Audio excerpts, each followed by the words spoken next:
Oh! Woo! Hello! Oh, that's an aggressive team.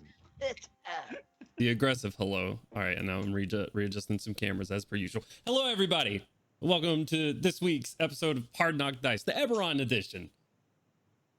I don't have any announcements except for Kaushik, stop clicking on chat. I'm playing. I didn't.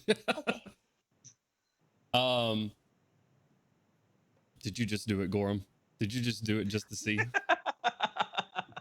I'm on Twitch chat. Leave me alone. Hello, everybody. I don't have any announcements. We missed this past Wednesday's Tavern Docs. Sometimes life throws you curveballs and you have to deal with them. Sometimes they're, so real life stuff got in the way. Apologies for that. We will be live next Wednesday for that. But more importantly, we'll be live this Monday with our first episode of the Ghosts of Saltmarsh campaign. So I am super hyped for that. So make sure you tune in on Monday, 7 p.m. Eastern Standard Time for that. Anything? Anybody? All right. Let's jump into it then. Last we left our adventurers, Gorrim was tasked by an investigator, and a motivated investigator, to go get some documents in exchange for Gorrim's freedom. Gorrim quickly took on the deal because he also wanted this half-elf prisoner that the investigator had a hold of.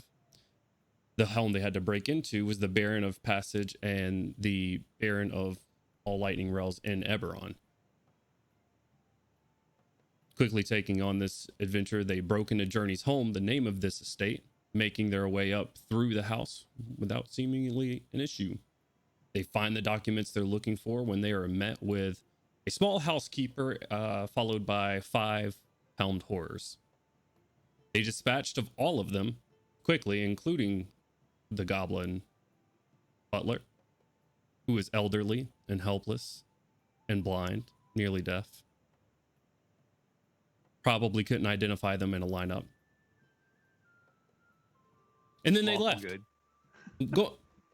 After a quick escape and a close escape from the underground lightning rod that was built under this home, they went under the tunnels, into the sewers of the city, making their way closer to the docks where they met back up on the boat. Getting their rest in and where Milo dispatched of said goblin servant at the bottom of Lake Galifar. After doing so, they made their way back into town to a rendezvous point that this investigator had set up. Quickly, seemingly in just a flash of moments, the investigator looked over the documents that Crowley produced for him. After securing these and seeing that they were exactly what he needed, pushed over the prisoner without issue, and made his quick escape through a portal to somewhere after dropping a visage that he was not an investigator for Passage. And that's where we left off. So, what would you like to do? So who was dead? It does not matter. We are here out near the edge of town. I say we take advantage of this time, and Gorrim, you ask your questions. I think we should leave. Yep. I agree. I think we should leave. The further we get from this town, the better. So we're going to drag this elf along the passage rail. You don't think they're looking for him? He's bound. Do you have a way of hiding him? Point of order, he is not bound currently. He's bound only by Melgrim's arms because this figure removed his manacles, dropping the invisibility. So Melgrim is bear hugging him at the moment. He's not really resisting. He's surrounded by the 7 of you. So he's just sitting there. I am not in there. If we bind him, I can turn him invisible and we can walk with him. All right. How long will that last? Approximately 10 minutes. Which He says from as here... he checks his notes. Up to an hour. My apologies. All right. Get you Can't you interrupt invisibility pretty easily if you get rowdy? I mean, Crowley's he just could if he nodding his head. attacked.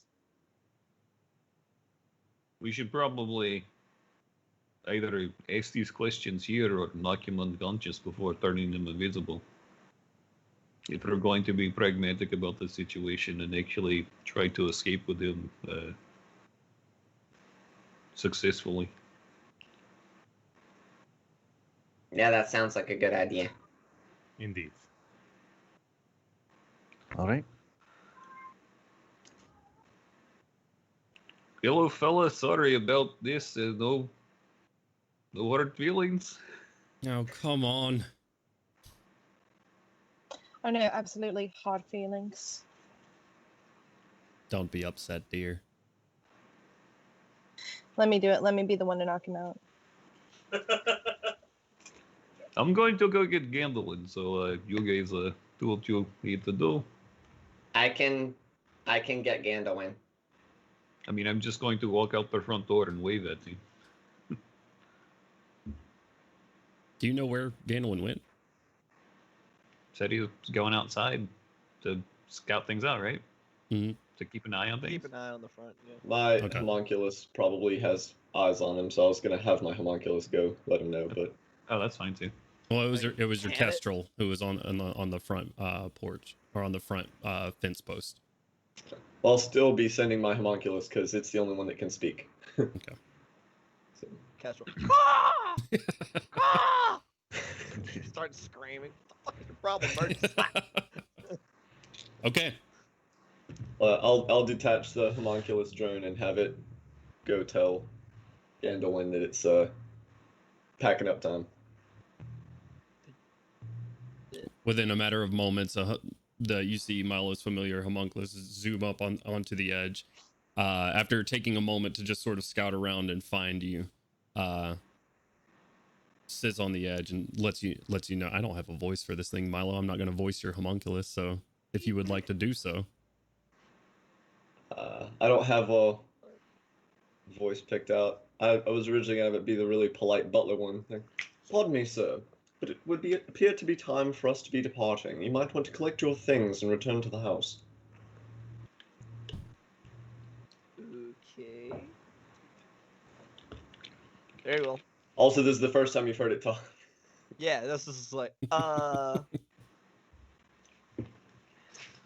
Very well, sir. yeah. Gan will just, re-sling his bow and hop on down. Just like, okay, well, I guess we're leaving. La la la la la. Walk back in the house. Sorry. We agreed to knock him out, right? That's what we're doing. Yeah. Okay, I'm Yeah. just gonna. Well, in the meantime, I'm just gonna be punching him until he's knocked out. God damn. Just right. walking to like Brittany slugging this I- guy. Just Or not, imagine like- Crowley and Artyom just sitting there watching her swing away. What's your strength, Kaushik? It's a 10. So my unarmed strike only does one bludgeoning damage. So I'm going to be punching him a lot. Does the can you mute your mic? So I'm not hearing myself twice. Does the first hit knock him out or no? No, she is sitting there. Attack after attack, this Melgrim just sits there, and she's Gorham's just gonna jump slugging in away. after the first one. Okay. Maybe you should let someone who knows what they're doing handle that before you kill him. Oh, they're bonding. Just getting his ass. Trust me, I'm not going to kill him. What the hell is going on in here? Turn around and glance at Milo when I say that. They are beating man unconscious. They hit them once. I stopped there. Melgrim, knock him out. Why are we beating this man unconscious? We need to You- transport him without him raising a fuss. We're gonna knock him out and turn him invisible. Yeah, I'm just gonna. All right, time to go to sleep. I'm just gonna choke him out. Yeah. Okay. How are we leaving?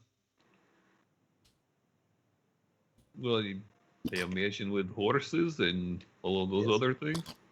Okay. Well, Gandalin, there's this thing called a road. Well, It's, yes. it's like uh, a path I meant more in the sense of which way are we going? on the road. This is very strong. I imagine there's more than one road leaving this big city. It was They my usually understanding have we were more than taking one. The rail. Do you really think it is wise to take lightning rail when we just robbed the man who is in charge of all the lightning rails? To be People fair, don't know. they probably wouldn't expect us to ever get on the lightning rail again. It could be like the perfect plan. Yeah, I'm about to go get us tickets. With unconscious cost like. That is why I was guy. confused. As How are we going to take man on lightning rail if we Yes, I would take like him to with reiterate- us? It's my understanding he would not be with us long. We have 1 hour. Maybe Yeah. 2. Well, maybe we should get tickets before you cast spell on unconscious guy. Do I we- mean, you could do- just kind of wake up on the train and not be invisible anymore. They're not Yes, going but- to stop the train, right? Will he not cause problem if we are on train with other people? I don't think you should bring him for any length of time. I think you should settle this as quickly as possible. But do as you will. I'm going to. I still need to speak with Erish, and we still need to get Norgog. Together, Erish and Norgog. Well, If- we if should this- make a choice quickly because he's being pretty choked out right now. Oh, he's out at this point. Oh, oh shit. Well, that's done, I guess. So, do we leave on foot / steed, or are we going to try to take rail? I thought Steed was the plan. I had no idea we were going on a lightning rail. Steed was No, I've never broken from the rail plan. I do not. I don't do think not there think was it's one. wise to take rail, but Being right. in the house we were in, perhaps not the rail. The I- point was to come the passage to take rail straight to Shar. yes, Yeah, but well, that that's plan before failed we five rob the now, man isn't who it? owns lightning rail. If he knows it was us. that we do not Yeah, know. exactly. He if doesn't anyone else know. saw us in that Well, house. that's a whole We lot of don't ifs, know isn't it? that he doesn't Well know. then, I will go and procure the tickets then. And if he knows, then farewell. I think we Seems should pretty leave this simple. Crowley guy here. I feel like I'm just kind of more biased about walking on the road than being in like some tube.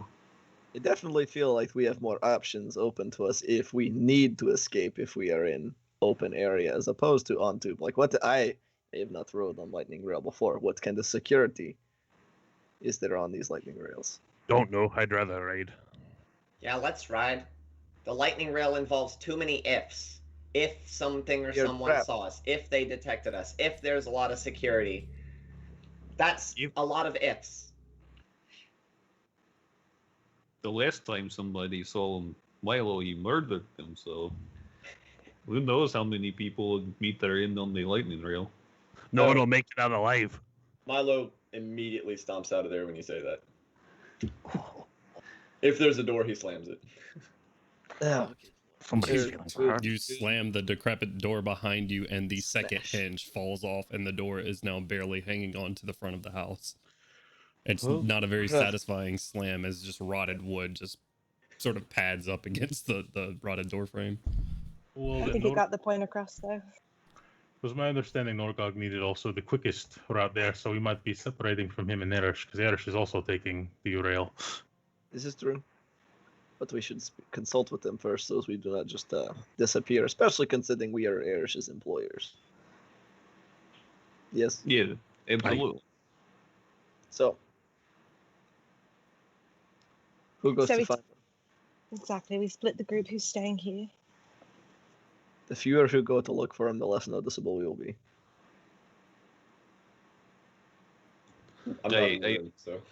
I literally stand out in the crowd, so I should probably stay here. I can go, but I can't go alone. I don't want to risk I- being taken. I'll go to the Tavern and find Erish and Norgog. They should be back by now. They may still be at the event. How many hours has it been? Or how long has it been since we left the house? It's been since you've left the house. It's been about 3 hours or so, two and a half, because you waited on this gentleman Okay. to appear. Gotcha. Let me. Oh yeah, because we It's were here. probably still popping. Yeah, because it had like just started when like really gotten underway when we had like been by the Nomad. Right. Correct. And that was like an hour and a half to 2 hours ago. Correct. I doubt they're at the Nomad quite yet. Their things were not even there, so I suspect that they are probably still out and about.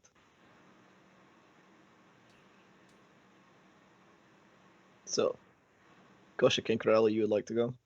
Do Indeed. you feel like two is sufficient? Just looking around at the group that minus Milo since he walked out. It will take silence as assent. Very well. Yep. The less the better. Be all right. Very good. All right. So, shall we meet you back here, or shall we meet you closer to gate or exit? Like, I know Milo is not in here, but he said we could keep, nod my head over at. I'm unconscious fine guy. with We can returning keep him here. invisible for an hour. This is incredibly out of the way. I don't mind returning here. Okay. Okay. I guess in the meantime, while you are gone, we will determine the quickest exit from PSH. Okay. Good luck. Do not So, get caught. Who is leaving towards the town? Kaushik, Crowley, and anyone else?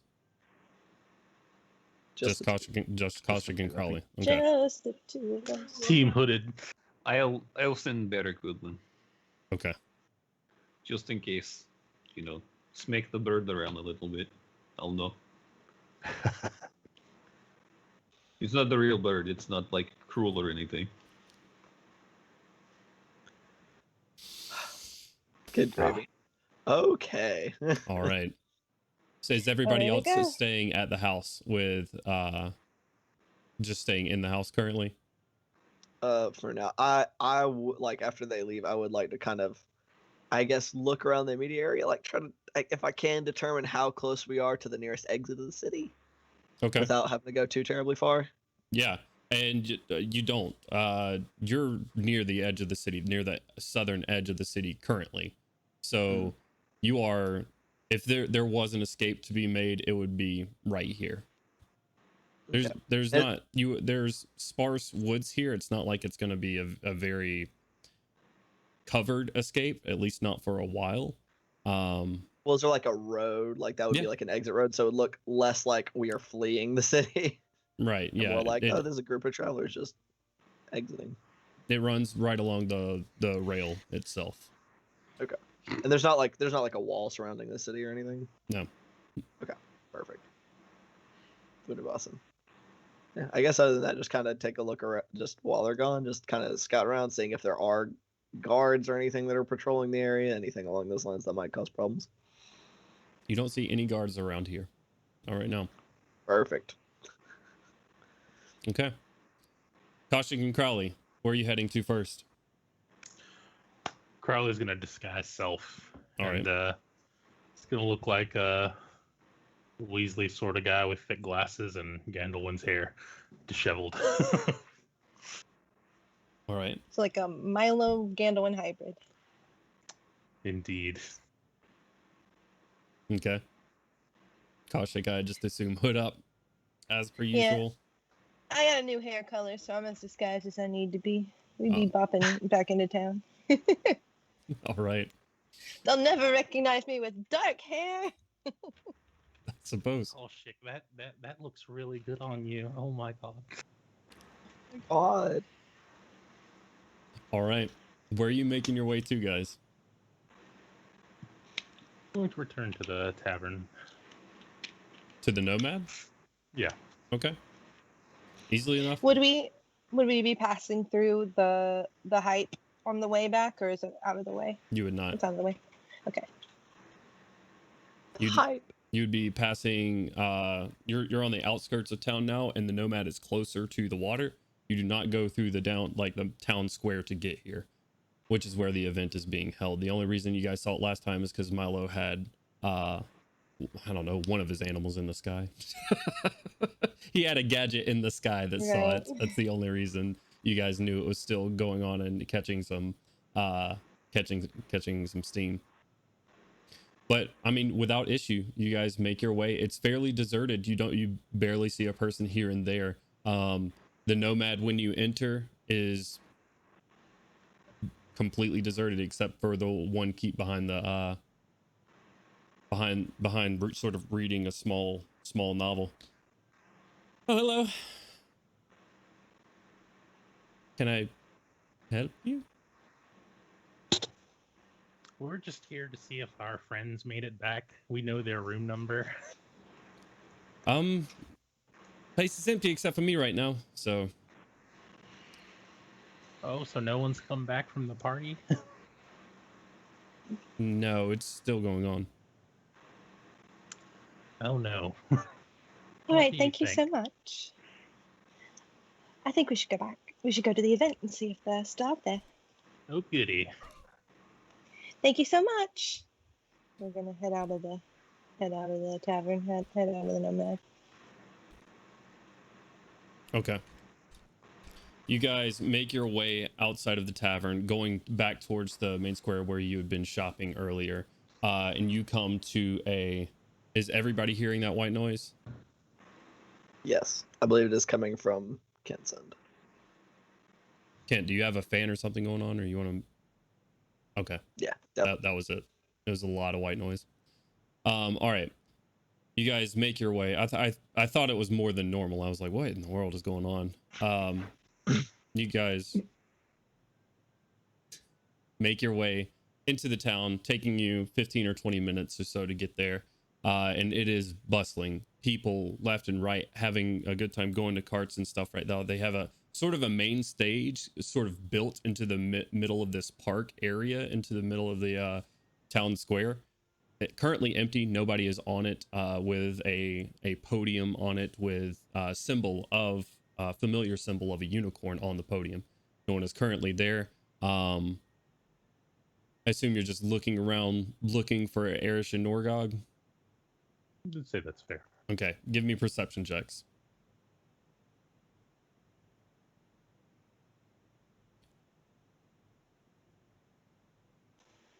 Let's hear them. 19. I was gonna say I'm casting guidance on Koshik. What does that do? You just get a 1d4 on top of that. Nothing, you already rolled. That's what it does. Oh, well then, I give it to myself then. 19's not a bad roll, so It's not. okay. Go for it.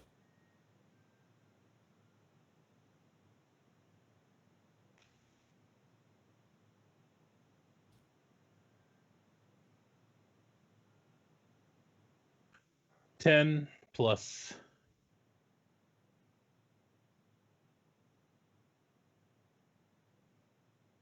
Oh, 13. Okay. You guys sort of just push through the crowd for a little while, looking around. Koshik, as you're sort of looking through everybody, your eyes meet Erish's actually as he sticks up and waves his hand, and as he does, he looks back down on it. He's got some sort of like meat stick, and he goes, takes it, puts it in the other hand and waves at you. He recognized you fairly quickly. Right. Well, I'm just gonna smile and wave him over kind of to the outskirts of the crowd. He sort of just furrows his eyebrows, says, okay. Turns around, taps on Norgog's large shoulder. You see Norgog turn around with like 4 of these meat sticks in his hand, and they start making their way towards you guys, towards the outside of the crowd. Hello, ma'am. Did everything go okay? Where is everyone else? They're ready to make their way out of the city now. I don't believe I've had the pleasure. We have. My name is Crowley. Oh. So Crowley? All right. Do you all have your things? Yes, we do. Norgog's All right. been kind enough to carry mine for me. That is very kind. We should probably get going. Yes, we wish to talk with you first. We have a place to go visit. Straighten stick glasses. Very well then. Right. Perhaps we should go then. And sort of throws his meat stick in a like waste bin. All right. Lead the way, I suppose. You could have kept your meat stick, Erish. Well, you're making me quite nervous, so I can't really eat anymore. So, if we are trying to make our leave, perhaps you should lead the way. Poor Erish. I feel bad. He was enjoying it too. Let's go. Let's go then. Okay. And we're gonna go then. You guys Start lead them bebopping our way back. back to this house. The two fairly quiet behind you guys, just confused as someone would be as you lead them into this sort of decrepit neighborhood that's falling apart, bringing them into this house where they see what do they see? What has everybody done since this? Because this has taken about 45 minutes to do all of this. Has anybody done anything, or is it just quiet times? Melgrim, in this time, you've probably had to choke this guy out more than one time. Just, come back. This guy's gonna have brain damage. I was gonna say he's not gonna be able to remember shit. After he was choked out the first time, I would have suggested we should bind and Okay. probably to figure out our next move. Right. About how long would it have taken for me to turn, like, kind of go out, take a look around where the nearest exit is and all that fun stuff in like these 45 minutes? Like, how much of that time would that have taken up? It would have taken up most of it. You would Most of probably it? Okay. you would have probably been getting back because you needed to walk to the other side of the city. The road is leading along the rail itself. But looking around for guards and stuff took some time as well, which you saw none currently. Okay. So that would have taken up about all my time. So I'd be getting back close to the same time they had. correct. I would not have had much time to do anything else aside from see if Milo is still sulking somewhere, yes, wherever he I still would- is at. I was going to go talk to Milo and All right. apologize. When you walk into the other room, if there's anything to sit on, he's sitting on it. If not, sitting on the floor, visor up, head in hands, just kind of like. Are you all right there, Milo? Brilliant. Sorry about the goblin comment. Seemed like at the time you weren't really concerned with the situation. So I'm glad to see that it weighs on you. I did what we had to do to not get killed. I'm Right. not happy about it.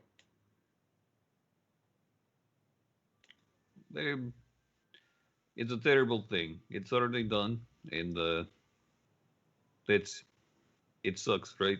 But maybe we should try to do a more risky option next time and not make things so final. No answer. I'm not trying to like judge you or anything. It sucks to have that kind of guilt. How are you all so certain that you're gonna be okay? Well, I'm not. They were. If we get captured, we'll get out. You think you will? You think people like us don't get killed every fucking day? We get captured, we go to prison. These people that we're dealing with have more resources than we can imagine. And we're just gonna get away? We're Yeah. just gonna transform. They can do that too. They have hundreds of people with our capabilities at their disposal. And y'all are so confident we're just gonna get out? Well, most people that I've come across, not trying to sound like an asshole, are really kind of just not as great as me. But we work good as team, and we are pretty efficient in most manners. I don't know these Tarkanan people and these lightning rail people, the big house or whatever. I don't know what type of resources they have, but I'm a survivor.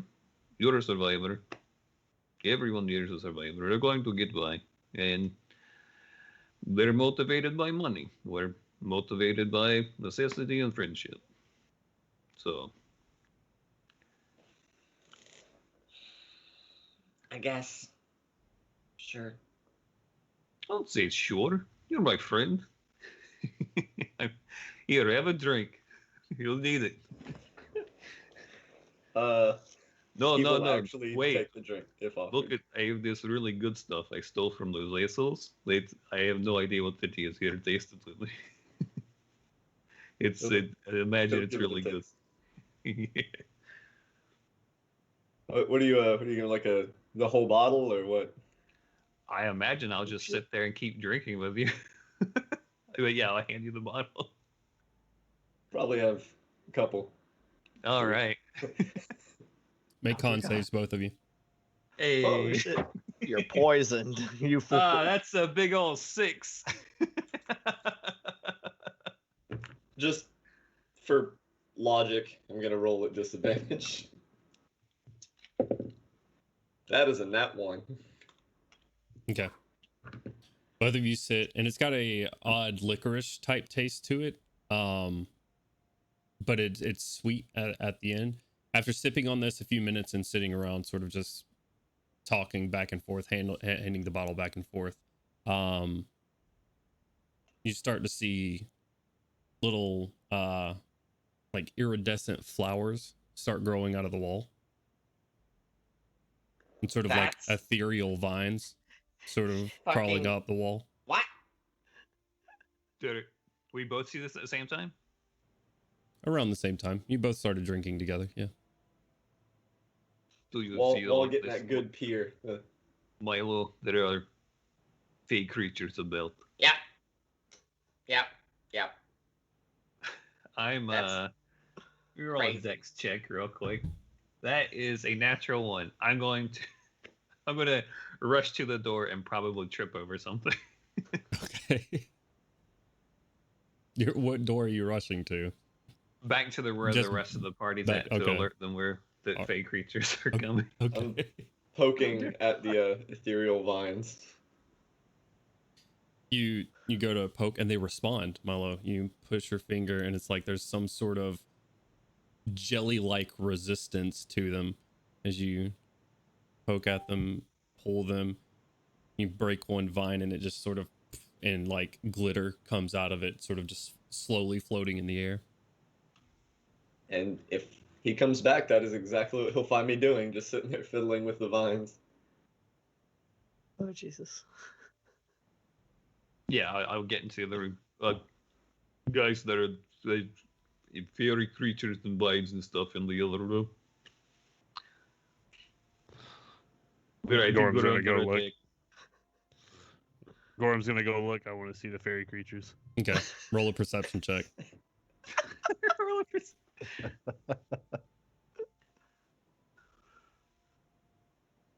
You don't not see it.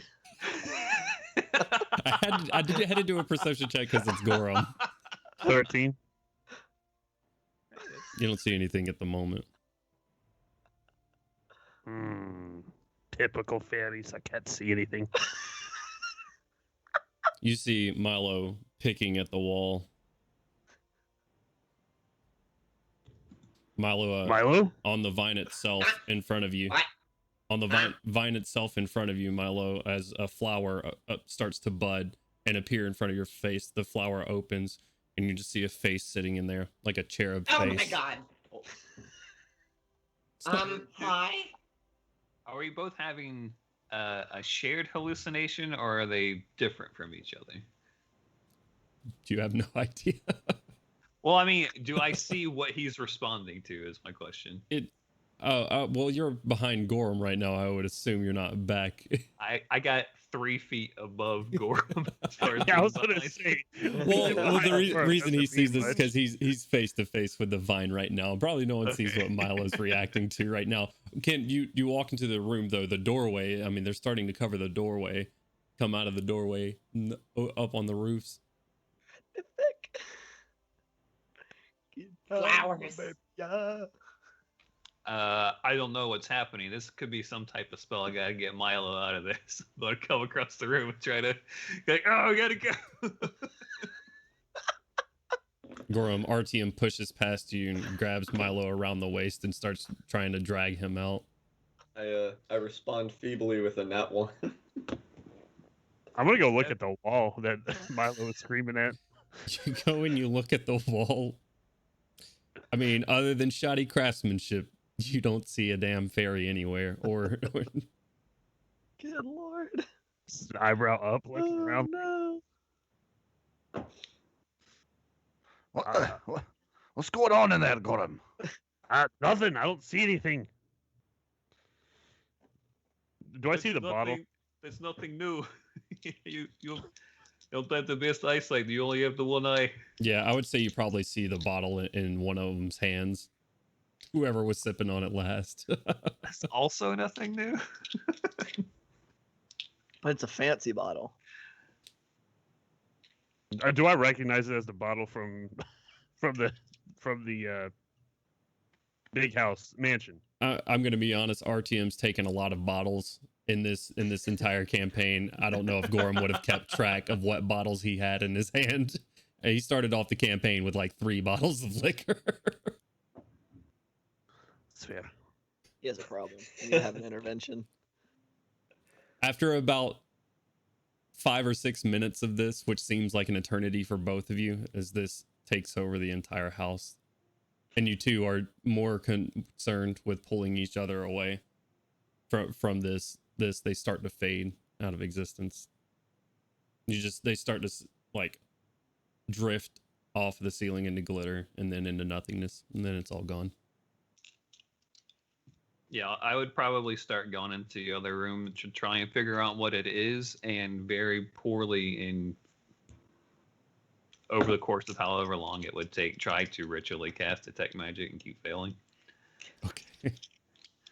While this is going on, Crowley and Koshik, Norgog and Erish, Ganowin all sort of make their way from opposite ends of the house. Ganowin walking into the back door as you see Artyom trying to cast something, and it's just not working out for him. It's like he keeps messing up the hand movement that goes with the message or with the spell itself.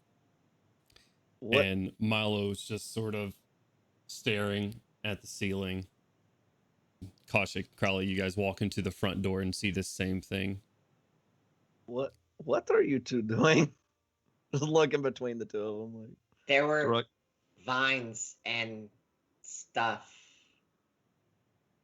I look for evidence of vines and stuff around. I didn't see It's any like, vines or You see none. stuff. there were no there are no vines, Milo. No, they're gone now. I'm pretty sure that these people that we double cross, they are working with the fairies. They probably know where we are. We need to get out of here quickly. Can I check? Is there anything I could check to like see it, like Roll an insight visually check. see if they're drugged? Roll an insight check. Oh boy, I'm so good at these. And you probably don't need much of a check for Milo. He's visibly That is slurring. a 21 total. Nice. Yeah, actually, I'm trained in insight. These guys are sloshed. Oh, okay. RTM's trying to speak to you, but his tongue keeps getting in the way of the words. And from the few drinks that Milo's had, Milo's just sitting there staring and things, and his words are coming out slurred as well. Okay. I'm just gonna kind of nod and go, yeah, okay. Y'all sober up, and I'm just gonna like pat kind of get Milo to sit down as I walk past him.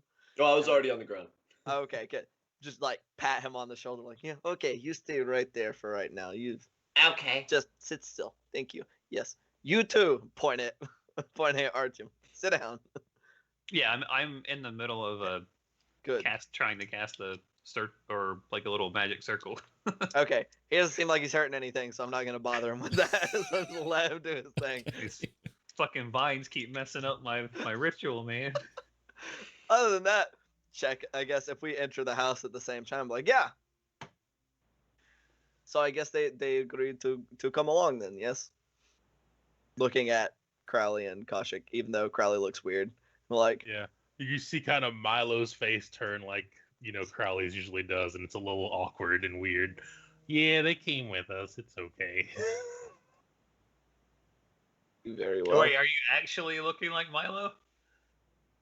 It's like Milo with Gandalf's hair. Yeah, I'm like, this is very strange. Very well. So then I guess it is best that we depart as soon as possible. Excuse me.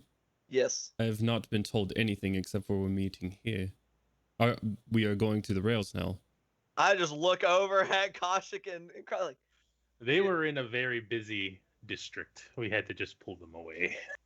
Wait a minute, and Crowley. rather than okay. Are you saying you can make yourself look like me? Yeah. That's amazing. Why would you look like anything I'd say?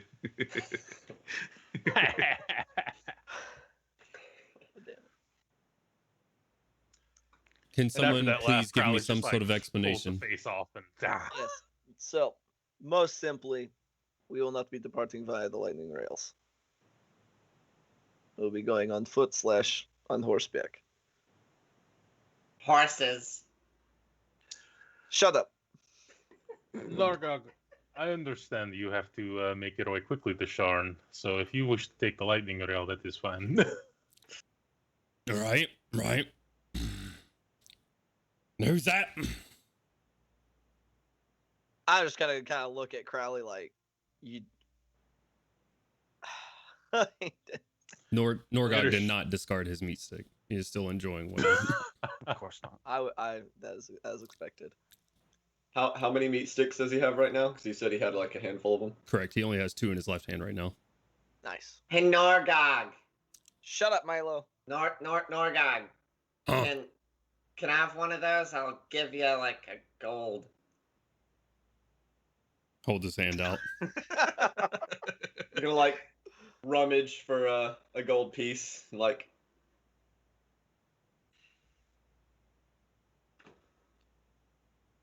Your arm Milo's completely hand disappeared. I was trying to like reach out and like offer it to him. He takes the gold. Hands you a meat stick, looking at the rest of you like this is some sort of trick. I'm just shaking my head like I don't whatever. know. He is drunk. Feel free to take advantage of his idiocy. Done and done. And I need to get to Sharn pretty quickly. But this looks like a good time. I'm just gonna gesture towards Gorrim and then gesture at Norgog. Just it's not my tale to tell. Well, He's also, our we prisoner. Go on. Donkey Kong? Crowley, more important pressing matters. What type of connections do the house rail people, lightning people have with the fairies? Artyom, you are drunk. With all due respect, all right. No, with all due no, respect, enough of that. I have already been nervous since I've been brought here by Koshik. 2 of you are apparently drunk. You have a prisoner in the floor. What is going on?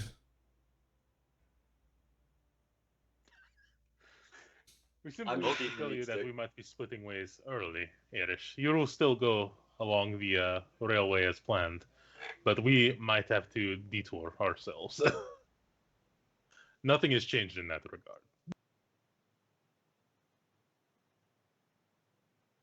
Just head in hand, like This is the elf that tried to kidnap Koshik.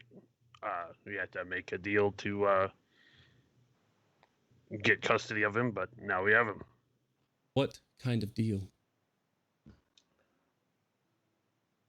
You know We had what? to steal. It, No I'm big just gonna deal. stare at Gorrim at that question, just kind of like, yeah, explain. Honestly, Erish, the less you know, the better. I'd say take the rail, go home. We'll meet at another point. We can set up a point to meet at a later point in time. For now, take the rail and go see your family. The fairies are the noise here. Artyom, shut up. There are no fairies. I didn't see any. Look, Erish, how much did we agree to pay you? I was the one who made the deal with him, so I'm just asking. just I'm full, just looking him in the eye. he takes a minute to respond. Not much of an insight check is needed because he's kind of wearing emotions on his sleeve right now. He is somewhere in between rage and just utter sadness currently. Full gold a week.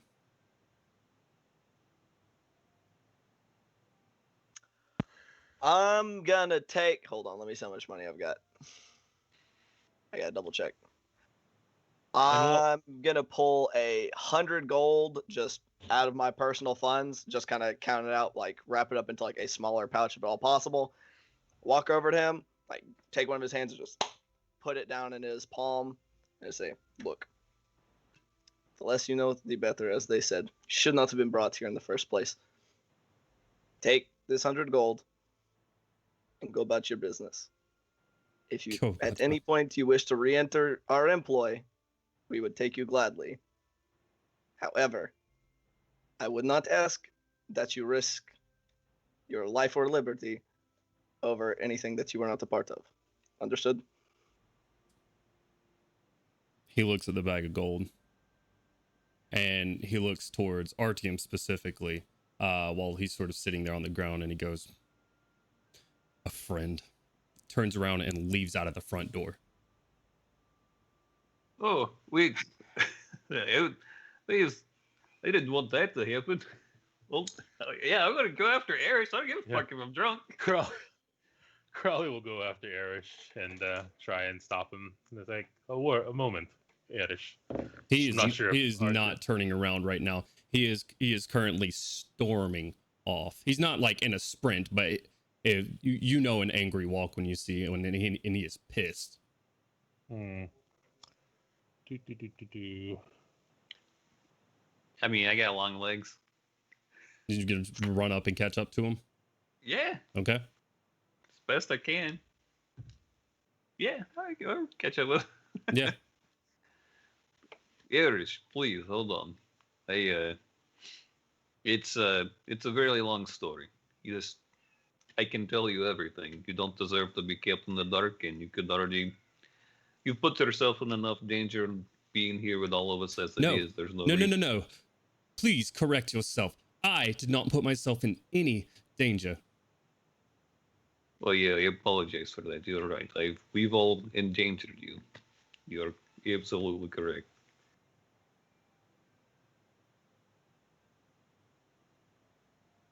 What I mean, I am trying to help make this better.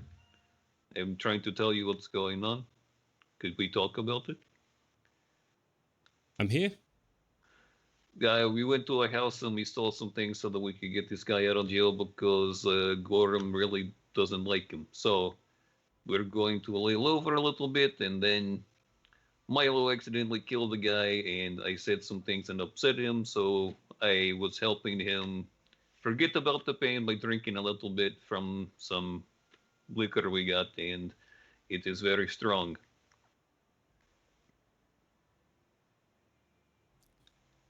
Yeah, that's the gist of it. For as wise as you are possibly the stupidest person I have ever met. Yeah, that's fair.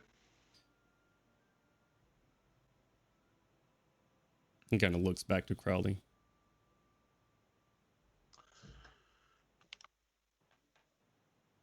A deal was made with the people with the guards to get Gorrim back.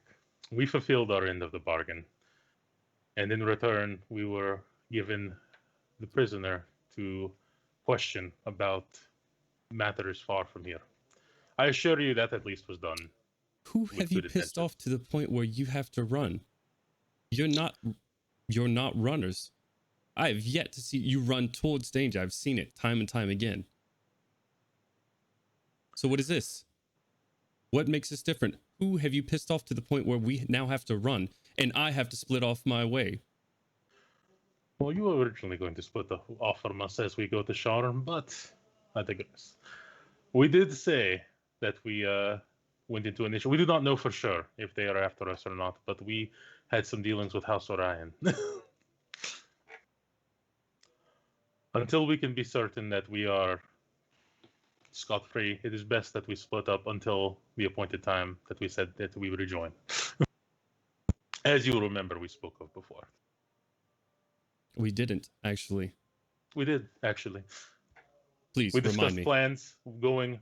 Mhm. The rest of the party would go to Sharn, originally on the railway, and you would split off at some point to go and visit your family, no? No different here. And then you would come back and mine the ship, of which we already have you listed to come and take care of it. Your name is listed. I'm supposed to come back here where you have pissed off one of the barons of Corvair and watch over a ship that you own where your name is on. I'm supposed to come back to this town now? We do not know for sure if there is any heat on us yet. But you run as if the fire's licking your heels. Honestly, I would prefer to take the rail myself. I But- really just wanted to be in the forest for a little while. Not going to really lie. I just am tired of being on boats and ships and things. Well, there you have it. I am not going to lie to you, Erish. This is a pretty terrible situation we've put you in, and I'm deeply sorry. If you want, you can have the boat. I mean, that should make things better. We could, I don't know. We don't need a boat. We're going to a big city. There's no use for boats there. We can be your crew, or something like that.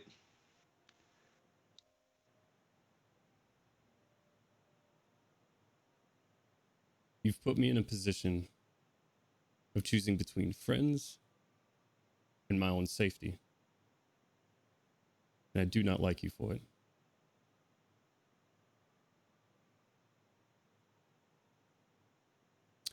I'll take your boat. I'll get it away from Passage. All right. I'll return it. One of you has to be able to contact me. I will find you.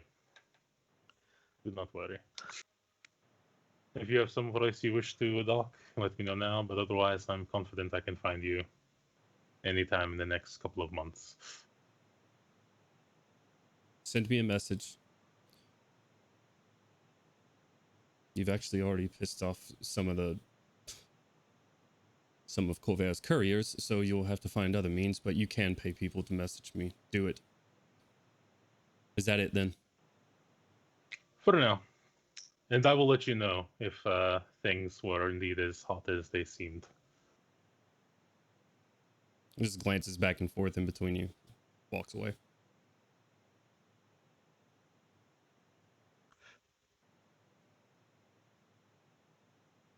Well, that sucked.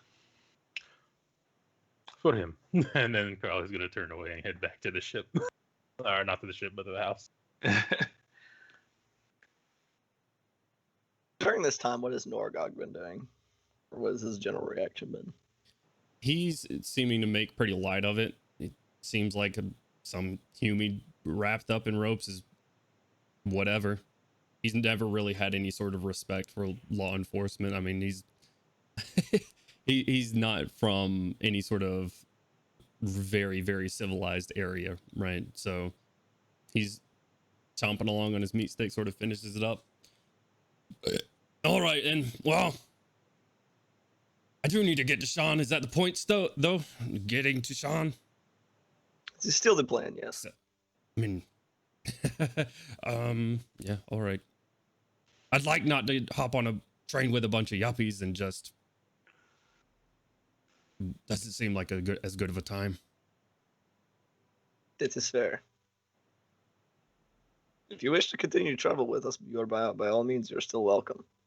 We're just simply taking the road as a precaution. The road to Sharn. To Sharn, yes. Aye. Don't worry, okay. I'm good here.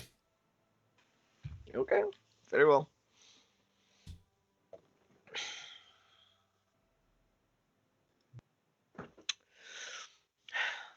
All right, so when are we leaving? Oh, and I got all of my... Oh, shit! Eris! Eris! And he storms out of the front of the house, Oh no. holding Erish's bags, and you just hear the clanging of glass and metal together in this thing as he's Oh, no. sprinting towards Erish with a bag in his hand. Just out of the front Don't break door. the candles. Crowd. hopefully as soon as they return. So we'll look over. Is Aelin currently unconscious? No, he's bound and gagged currently, but his eyes are just sort of looking around. Just gonna kind of look at him and then look at Gorrim, like kind of point at Aelin. I very much hope that he is worth it, as you have made him seem. Because this can go extremely poorly Aelin for shakes everyone his head involved. no on the ground. I just hope we can. I'm get not the talking information to you, we need Half-Elf. Shut up. from him, brother. Why are you interrogating me, Melgrim? Who's interrogating you? I'm just saying I hope we get the information we need from him. He wasn't very forthcoming the last time. Not that we are, ideal situation either. Indeed. All right, let's either get Milo to make this man invisible and get out of town and interrogate him, or interrogate him here. What would you like to do, bro? I mean, we can try to ask him questions. I doubt he'll answer us off the bat. Aye. I doubt he'll answer us at all.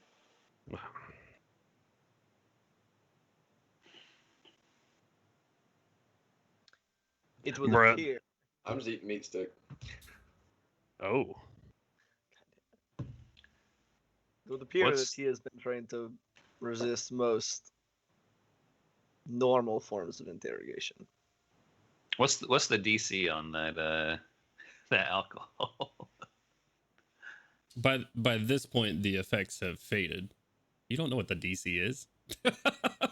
Does a 16 beat it if you start drinking more? Jesus Christ. If he starts looking like he's gonna keep drinking, I'm gonna kind of go over and just kind of put my hand on top of the bottle and like, now is really not the time. No one ever took the bottle from me. Who has it? Oh, I do. okay. If either of them go to start drinking it again, hand on top of the bottle, just now is not the time. I'm not drinking it. It's just Wonderful. sitting with me while I eat the meat stick. Very good. how long is the ride to Sharn? From where you're at right now on horseback? Back, but yes. Boreback. Good point. Good point. Let's look at the map. On the map. I can't see. I cannot see. I'm legally blind. Oh no, it's not showing the map for some reason. Melgrim got really big. Why too heck? Melgrim did get really big. Melgrim, stop. Gorrim got really small. Uh-oh. My fault you cast rage on me. All right, let's see here. Let's see if we can Rage get on this. yourself. I am so small. There we are. Little. All right. So if we look at the map here, at the top of this map, you're in passage, Whoa. right? We can't see. Look. There you go. Yeah, there's probably going to be a little bit of delay for this, but top of the map passage. So y'all's cameras went wild on this screen for some reason. Sharn, your destination is all the way down here. It's going to take days. Way longer than death. It is more RTM, roll me a survival check at disadvantage. Gorrim,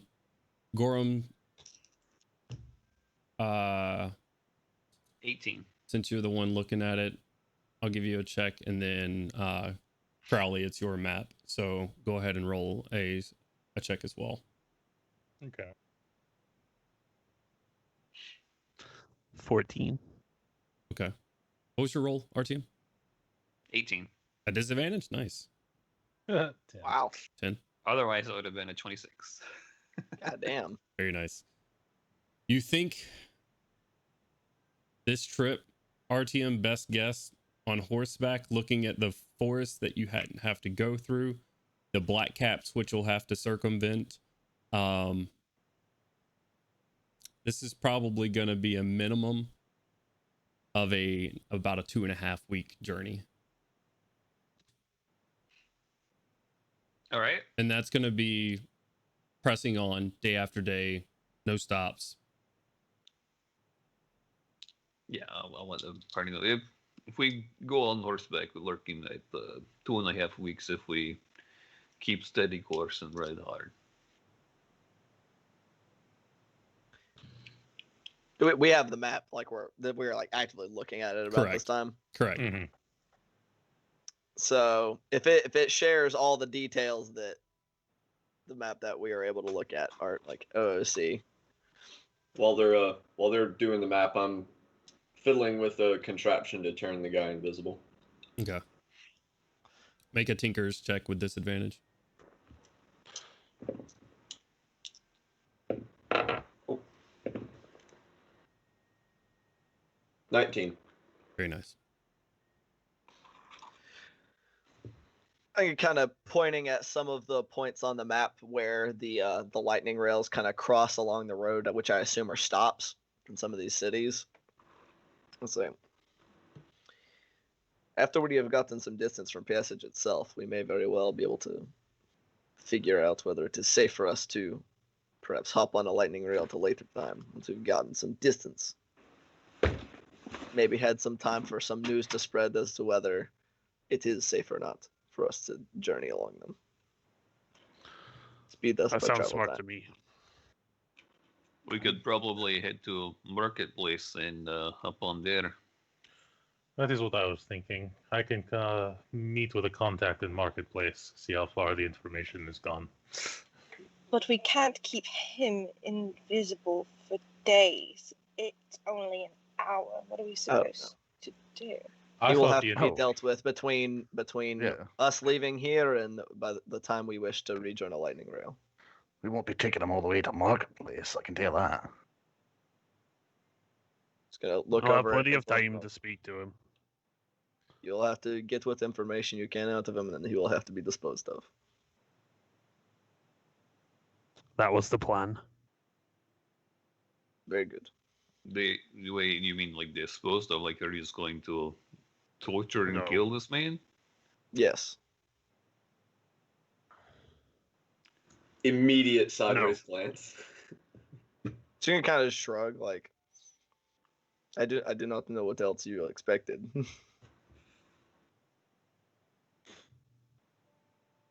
He cannot be let go. He was trying to kidnap Koshik. Not to mention, he knows what we look like. I assume he probably would know what we. I mean, he was sent here to get Koshik, and he knows what the rest of us looks like. I mean, why does that matter? Because he will return to his master, or whoever employed him. Not to mention he's been here this entire time when we've been speaking about what we've done and what we plan to do, where we're Yeah. planning to go. I'm gonna look Oh. over at the guy because he's making a bunch of noise. He's not exactly innocent, so This is true. I'll pull his gag off. What does he want to say? Listen here. What's the means of disposing me? Huh? You're looking for Idril, right? I done told Right. you cast your fantasy magic. I don't know where he is. I don't know where. He speaks to me through other people and through Who magical are they? means. Where are they? Let me speak, please. You're looking for Idril? You'll find him. You got what he wants. That last there? I don't know if she's told you who she is, what she is. But laddie, you're not going to have to find Idril. He's going to find you. There's no reason to hurt me more. My arm is broken, or my hands. That's my good hand too. Had a lot of... I fancied that hand, I did. It fancied me too. Listen here, you smash on me all day. I don't have what you're looking for. And the people he sent to talk to me, they're all around. They're faceless people. Maidens at bars, and they look different the next day. All right? Could you just tell him, hey, you should come meet us at this point, and then we can get all this over with? I don't think I'll have to tell him anything, and it's not like it doesn't work that way. Doesn't work that way at all. I don't contact him. Do you? Well, I have assume to we ask get because some type of way to contact you. this right? seems I mean, incredibly stupid. It really does. Do you know what Idril is? You know who he is? elf guy who killed Gorrim's family and Milgrim's family. And I'm not talking to you, big guy. Dwarf. Well, I am here. Dwarf. And- Jesus Christ, does he ever shut up? Dwarf. Nope. I know who he is. You know? Do you? What do you know of Idril? He's a criminal and a coward, and he'll die by my hand. That's you know, if I could clap, I'd give you a clap. I really would.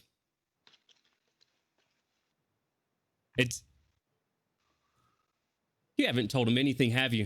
And he looks straight to Koshik. You haven't told him a damn thing. Who your father is? I'm not going to respond. Well, I'm going to respond actually. All What's the I'm matter, going to dear? say is, he's not my father. Father. Oh, Daddy raised you. Don't be like that. Everyone knows who you are in these circles. There's no use in lying to me. Seems like you've been lying to everybody else here, though. I want to insight check him Go for it. as he's talking. I already rolled a 19 for insight. Okay. That is unfortunately a 13. Okay. That is a 19 for me. Okay. What? All right. Oh, 18. My bad. 18. Gorrim, what are you trying to glean I just want to know if he's lying or not. about? Mostly about if he knows who hired him, etc. Okay. He seems to be very forthcoming with what he's telling you right now. He's sitting on a mangled hand, and he's already been told that he's pretty much going to be dispatched of after the fact. He seems like he's being straight up with you that these people, even if he gave you names and descriptions, that they would be out of date by the time you had any chance to track them down. He seems very forthright right now. He doesn't have a gambling, like he doesn't have a bargaining chip right now. Gotcha. Yeah, Yeah, that's when I rolled the insight check and didn't think he's got a little spicy. Milo, So what do you? I forgot to say something. That's fine. Yeah, I wasn't rolling insight for anything to do with that. I was rolling insight to see if he was being earnest about his commentary to Koshik. What specifically? Like, is he trying to be deceptive, or is he speaking from like a legitimate point? Speaking from a legitimate point. Big peer over at Koshik. Same. There is this moment of silence, and everybody's Right. just sort of looking at each other and back at him. It's like, holy shit! You're all in the dark. I'm probably sitting there looking like I didn't steal any of the cookies. I had no.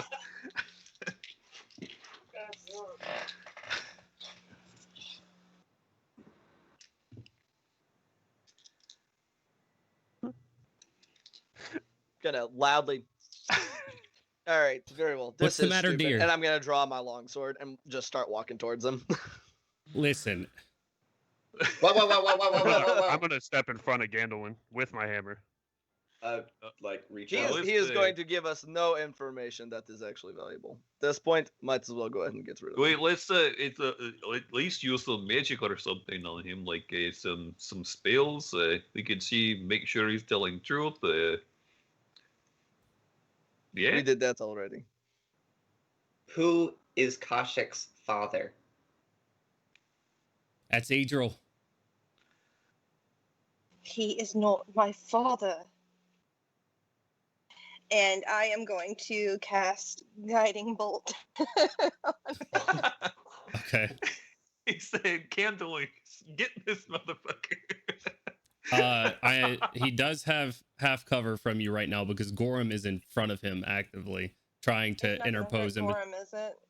You don't- If I see you doing that, I'm gonna step in front of you.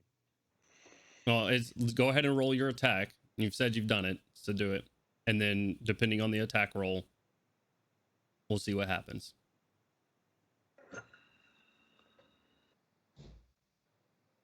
It's a 16. Okay. Roll with advantage. He is prone. Oh, no, I'm sorry. Roll with disadvantage because he is prone currently. Okay. And it's a ranged attack. 16. Okay. Gorrim, make a dexterity saving throw for me. If you're trying to absorb this. I don't want to hurt Gorrim.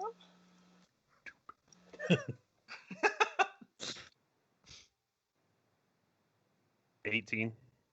Beat the attack roll. As Kaushik, as you lash out in anger, sending this black energy towards it, Gorrim steps in front of it. Go and roll damage, Kaushik. Ooh. 16. Gorrim, you take 16 points of radiant damage. Smack. I scream. I am going to scream no. Oh, let's calm down. There's no need to I, start fighting each other. Yeah, when pretty much. Why as would you she's do that? Firing the Sorry. bolt, I just scream stop.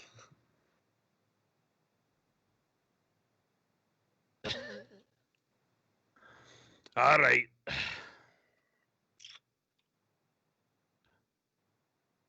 I wasn't trying to kill him. I just wanted to hurt him. I've seen that bolt kill things. I think all of us have done enough of hurting each other today, if I'm going to be completely honest. And I can't even drink at the moment. So let's just talk this out for a couple of minutes more and maybe we can calm down a little bit. I'm gonna grab Aelin, is that his name, right? Correct. By the shoulder. All right, lad. Let's. You're coming with me. It's not safe here for you. As Not you safe pick him for up, I'm going out the any of back. us. you're going out the back door with him. Okay. Mhm. As you pick him up and you sort of drag him past Kaushik, he says, "Tell him the truth, Elsa. Tell him the truth." Her name's Can I kick at him? Can I Lad, try lad, to kick stop. him? You should stop, lad. Maybe I'm shut your gonna mouth kick for a moment. I'm gonna kick at him. Hold on. An Just- arm strike. As you're sort of dragging him out. Listen here. I know. That's only a 9. And you're just sort of dragging him along as you kick. Kaushik kicks him in the back of the angle and he trips a little bit. Women have always been tripping me up. Anyway, listen here. All right. You and I, we've had a rocky relationship, sure. But we're even now. I tried to take your girl, failed. You took my hand, you succeeded. Good job, you win. I'm not going to try to keep fighting it here. But you're looking for Adriel. You made it very clear. My hand says so. And he sort of tries to show you the multiple directions his hands. He'll find you. As long as he's looking for her, he'll find you. I'm a foot soldier in this. That's all I know. I got nothing else for you. The only thing you get from killing me is a black stain on that soul of yours. And you seem to be telling the truth, so I don't plan to kill you. But I don't plan to let you go here either. All right, and how long are we going to drag this out? What more can I give you? What more use am I to you? All the I info. just don't want you to run into the guards right now. Me run into If the that- guards. Yeah, the one who is actually. He just sort of laughs for a second. You realize I didn't get the same paperwork deal you did. I sort of just got snatched out of a jail cell. I'm as much of a wanted criminal as you are. Then you won't mind us taking you out of town then. Or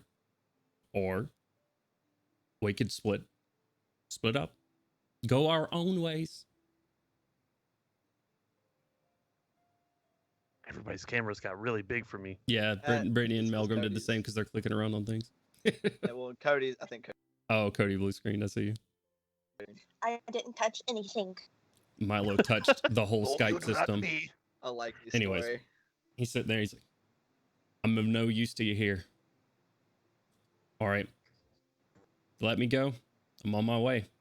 You beat me. Congratulations. The next one, because there will be a next one. You're looking for information. You have all the information you need in that house. You've been traveling with it. It's my guess.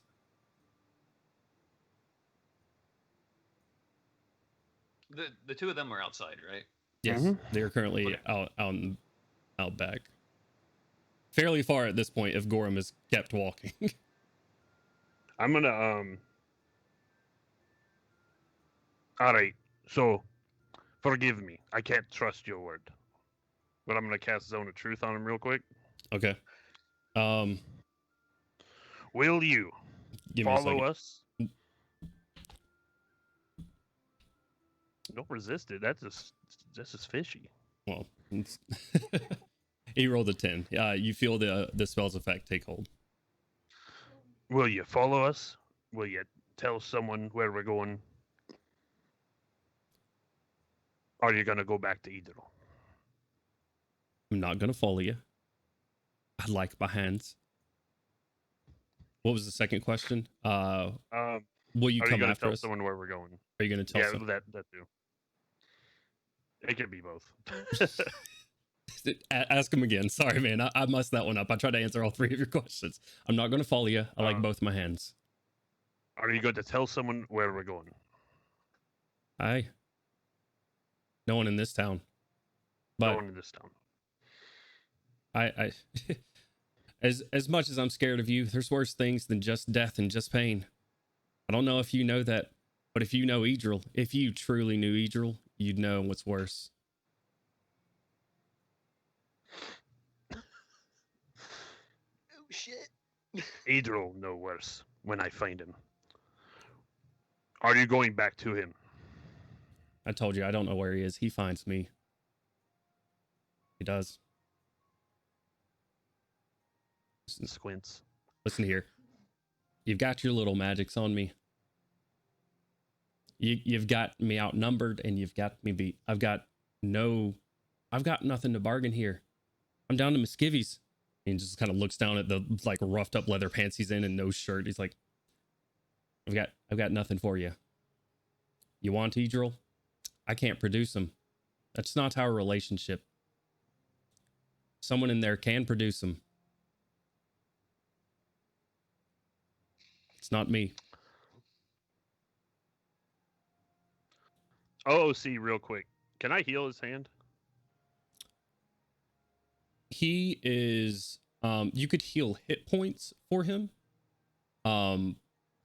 But his hand is a little bit more than a cure wounds. That would be something more along the lines of either multiple cure wounds of like a regeneration spell. Gotcha. I don't do that. Not that type of paladin. Goddamn. Fuck your fingers. I don't have do that that, spell. but I'm not gonna. All right. Don't let me see your face again. All right. Are you fucking kidding me? You won't. I'm not.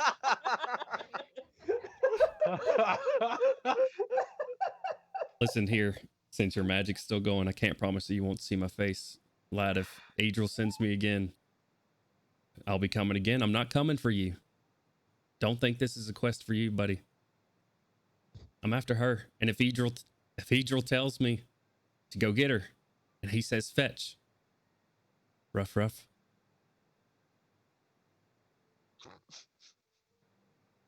Well, Mr. Dog, on your way.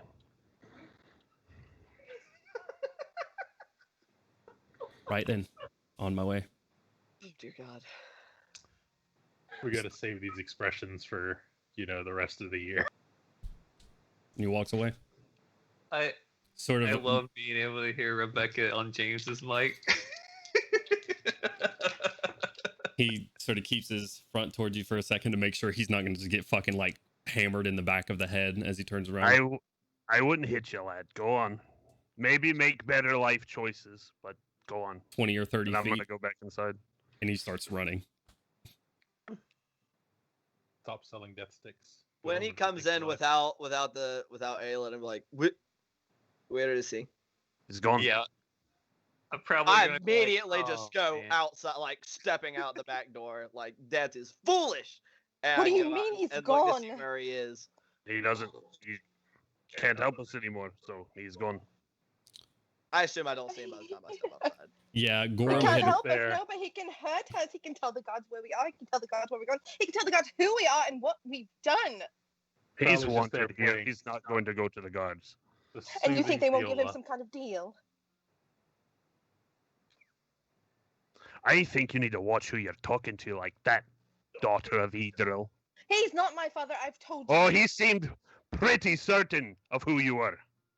Speak. I've already told you who he is, who he works for, and that he's dangerous. But who are That's you? why I'm afraid.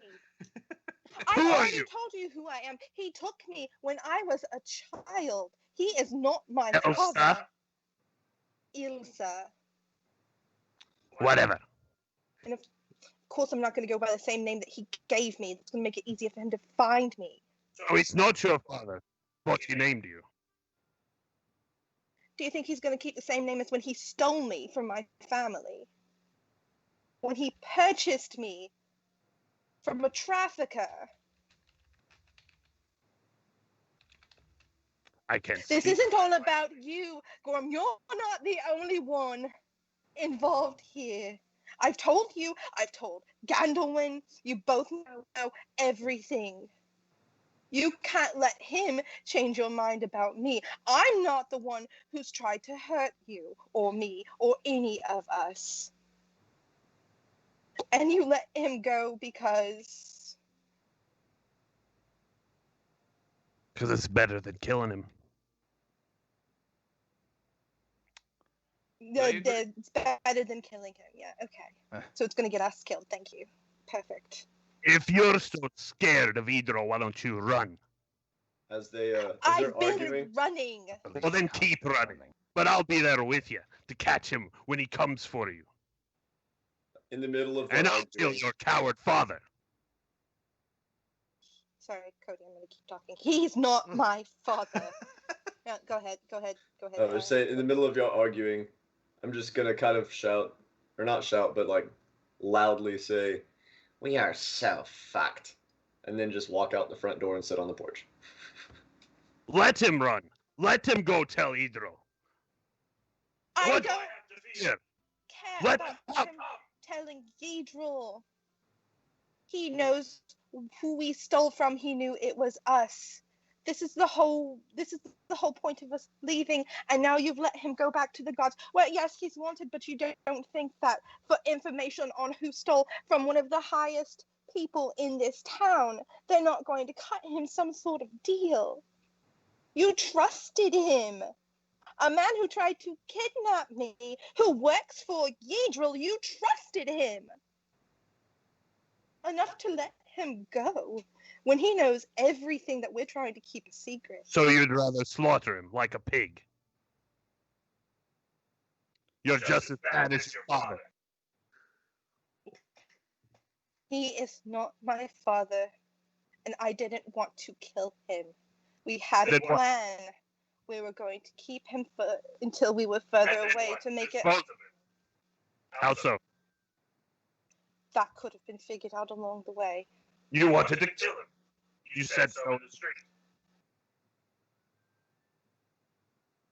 Don't. I forgot about that, Kaushik. You still got those booze, Milo, when you walked out the front door? Yeah, I'm gonna go on the front steps with Milo. DM 27 on performance check. Vile is just getting as I am chaotic as they going are. I am going to walk up to Gorrim. I am going to touch his shoulder. And I am going to cast... Oh, shit. Where are you? Inflict Where are you? wounds? No. Stop trying to incite PvP, Kent. Opposite. I'm going to cast a Cure Wounds on him. From when I damaged him earlier. I think everybody's butthole just tightened right there as to what was going to be cast. I am making I was diamonds. like, let's go. That's I'm not making diamonds Koshik is over not- here. Koshik is not who Aelin wants you to Malcolm think was she about to is. rage. It's a 17. I'm gonna cast Death Touch. Jesus Christ. Yeah, Koshik. out front, I'm gonna clink a less powerful bottle of alcohol with Milo. Still having that bottle, be like, this is rough. It's a 17. Does that heal? You don't have to make an attack roll to heal. You just, Oh. as long as I mean, Honestly, I thought that was like 17. I want healing. to I was slap like, him damn. and heal him at the same time, just like Yeah. healing slap. Is 17 how much he regains then? What is the 17? I had to roll a die for it for cure You wounds. should be rolling a D. It should be 1d8 plus your casting modifier. Oh, 1d8 it's the plus your second. It's the second level one, so it was 2d8 plus. there you go. 4. Nice. Yeah. So yeah, 17's the game. Okay. okay, so you should do be back at heal. the full health. Okay, I thought. Thank you. Man, You're welcome. now back And then to I'm gonna hating roll each my other. eyes. And then I'm gonna roll my eyes and walk away. At this juncture, Gandalf's gonna come back inside. And- Gandalf, I'll give you a perception check. Okay, cool. Word, he'll have to die without anybody knowing. That's only a 15, so no, he's not gonna die without anybody else knowing. So- You scan the horizon and run out a little bit. For the time that Gorrim was gone, you think he had probably walked, several hundred feet away. And by this point, by the time you had left and this conversation had happened, you looked around and you don't see anybody. Just walk back in the house. You walk back into Koshik storming away from Gorrim. No Artyom and no Milo in the room. Crowley playing a loud, beautiful, just like touched with chaos and melancholy all at once. That's just matching the mood. And as Koshik storms away, the one last note just ooh, and it just sort of like the trails note out. representing Milo. That's Milo's note. As I hear the bottles clinking outside. Artyom, when you walked out and sat down next to me, if you paid any attention, Milo's crying right now. Like, not like bawling his eyes out, but like just kind of sitting there.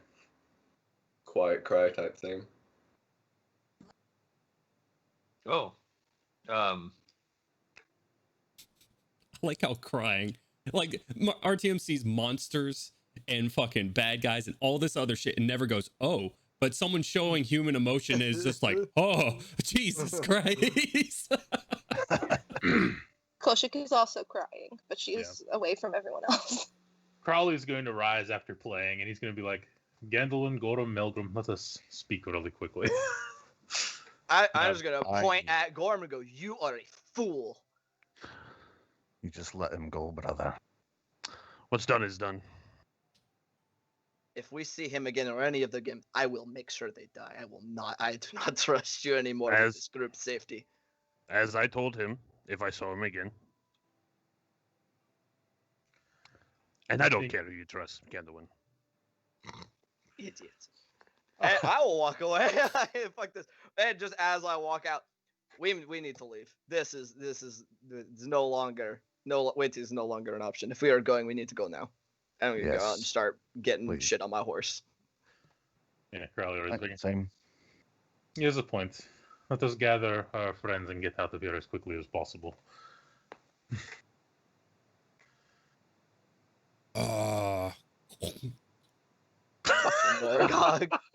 That was I was really something.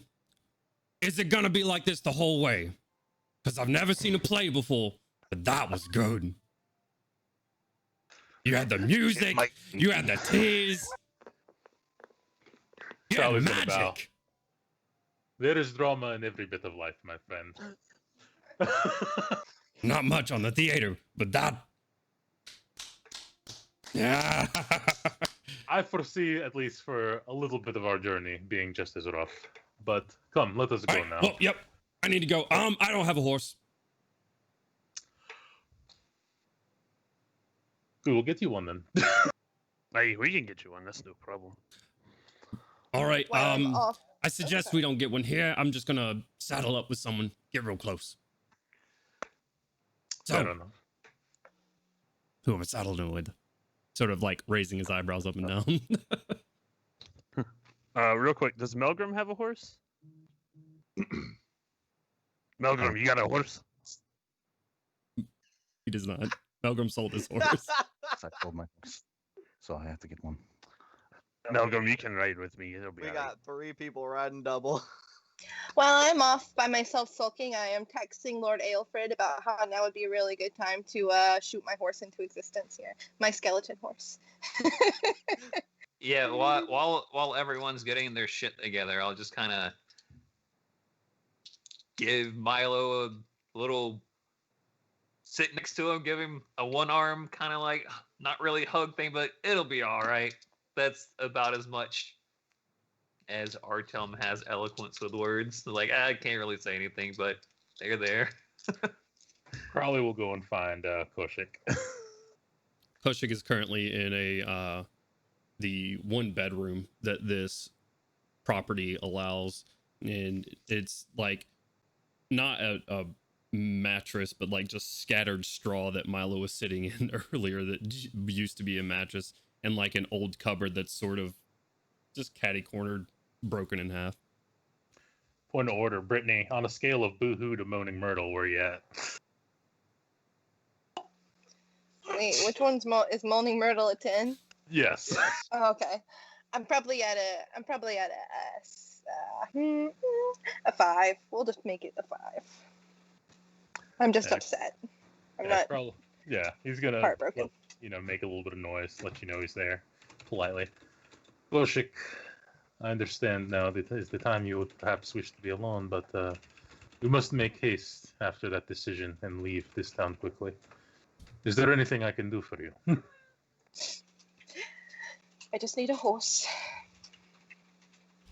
Or to ride with someone. I don't have my horse anymore. He's with Lord Aelfred. I just Puts my stopped phone away. myself. It's low-hanging fruit. Don't go for it. Okay. I, of course, will offer up my horse if need be, but also we can get you a horse. It seems our friend Norgag also would require some amount of some sort. If you need more time, let us know, but we must make haste. We cannot be so trustful of this one that has escaped. I am going to stand up and grab my backpack or whatever, my bag, and be like, I'm ready to go. We can go as soon as everyone else is ready as well. Carly will, reach out and put a hand on her side, like on the side of her arm. I know how it is to be mistrusted, but you still have my trust, girl. Feel free to speak to me if you need. Thank you. Not everyone is so trusting of a man in a mask. Smile. And he'll turn and make his way out. Okay. I will follow behind him. Gandalf, when you walk out, RTM's arm just sort of slung over the armor of Milo. Just slight weeping coming from Milo. Kind of pause for a second. Just kind of keep walking to the horse like, come. As much as it is a struggle, we cannot linger here. As I start loading up my horse, shit sucks. But yeah. Milo is super lost in thought, so when he says something, kind of start a bit and kind of slowly get to his feet and walk over to the horses. Okay. Just kind of clap him on the shoulder as he goes by. Clank. Yep, just kind of bonk. And it's like an alley cat runs across across the street. Cat. Hello. As you guys get your horses ready, mostly complete silence from everybody, and get slung up to head further south to Sharn. We're gonna take our break. Gonna take it a little bit early. That was intense. That was intense. So thank you everybody for tuning in. We will be back momentarily. Give us about 15 minutes or so. We're gonna grab some beverages and some some restroom breaks and stuff like that, some popcorn maybe for the drama. Thanks so much for tuning in. We'll be back. Don't go anywhere. And if you haven't already, drop a follow. Always helps us. Love you guys. Don't change that channel. And we're back. Hello, everyone. Yeah. Hello. Oh wait, no, we're angry. Brr, brr. Hello. Hello, everyone. Strange. Hello, everyone. And we are back. We're going to pick right back up into it where we last left off our... Oh, Jesus. Where did we last left off? We're getting the horses and everything ready. Yeah, we're trying to succinctly summarize what just happened. After gathering Norgog and Erish, their friends from before, into this house where they had a half elf that Gorrim had been looking for, bound and gagged. A lot of emotions were super high. And during this time, Erish was quickly asked how much he was owed and paid, and did not enjoy that fact. They split off and stormed off. Gorrim and Kaushik were found at odds whenever Gorrim let this prisoner go. But not before this prisoner let the party know, seemingly of at least a different name that Kaushik goes by, and that Idril was truly her father. So the party were hopping on their horses because lightning rail seems to be less safe than horses, which is typically not the case, but for them in this particular town at this particular time, it is. So, are we all setting off? And doubling Further up south? where doubling up is necessary, I guess. Correct. I reckon so. Speaking of, how many horses we got? How many people we got? Ganowin's got a horse. I've got a horse. We have 8 people because we don't have Erish currently. So seven. The party of 7 plus Norgog is 8. Right. How many mounts do we have? I know we got the boar, which the dwarves are riding on. So both the dwarves are riding on the boar? Correct. Yes. Okay. I summoned my mount. Okay. And there's 2 physical horses, I think. Gandalin has one, and Crowley has one. And Milo has a donkey. Donkey. And Milo has Sir Declan. Or Lord Declan, I'm sorry. Can I ride the donkey? Will I fit on the donkey? You will not. That is the only creature that cannot be doubled up on. Boo. I wanted to ride a donkey. Good. I can summon you another clippity cloppy to get around on. You just have to stay within 10 feet of me while we do, and it'll take an extra 10 minutes for every hour, or an extra minute every hour, or something like that. And Norgog still has to ride with somebody as well. So. Oh, so yeah, if we need to get more than one mount, let's just go ahead and get him a How couple about- mounts and then be done with. I was gonna say I can just ride with one of them if you want to summon Norgog his own mount, because he is large and I am not. He is a big guy. Not like large in the D&D sense, but he's a big dude. Yeah. Norgog Let's just- swole. Let's just go get a couple of other horses. We're kind of trying to hurry, I think is the only thing. Yeah, I was I told mean, that wasn't that's the best worse. idea. I do believe acquiring extra horses is wise, but not within PSH itself, especially considering what has just transpired. We should- have a little bit of a ride, so should I'm be. sure we'll find somewhere. Yes, I imagine we can purchase more horses in the next town. For now, I'm gonna hop on with Crowley until then. So. Okay. I could get in and out of the city unnoticed if we need to get horses. Or they can get into the city without being seen if that is necessary to get horses. less There time will any of us be spend other here is the better. towns. Yes, we'll be fine riding double for a couple for now. Okay. I guess that leaves either Artyom to summon up another horse for Norgog, or he's either doubling up with me or Artyom. Yeah, I will spend extra time to get 2 phantom steeds. Okay. And since I was the one who scouted it out, I will, we'll start riding along and saying the closest exit is this way.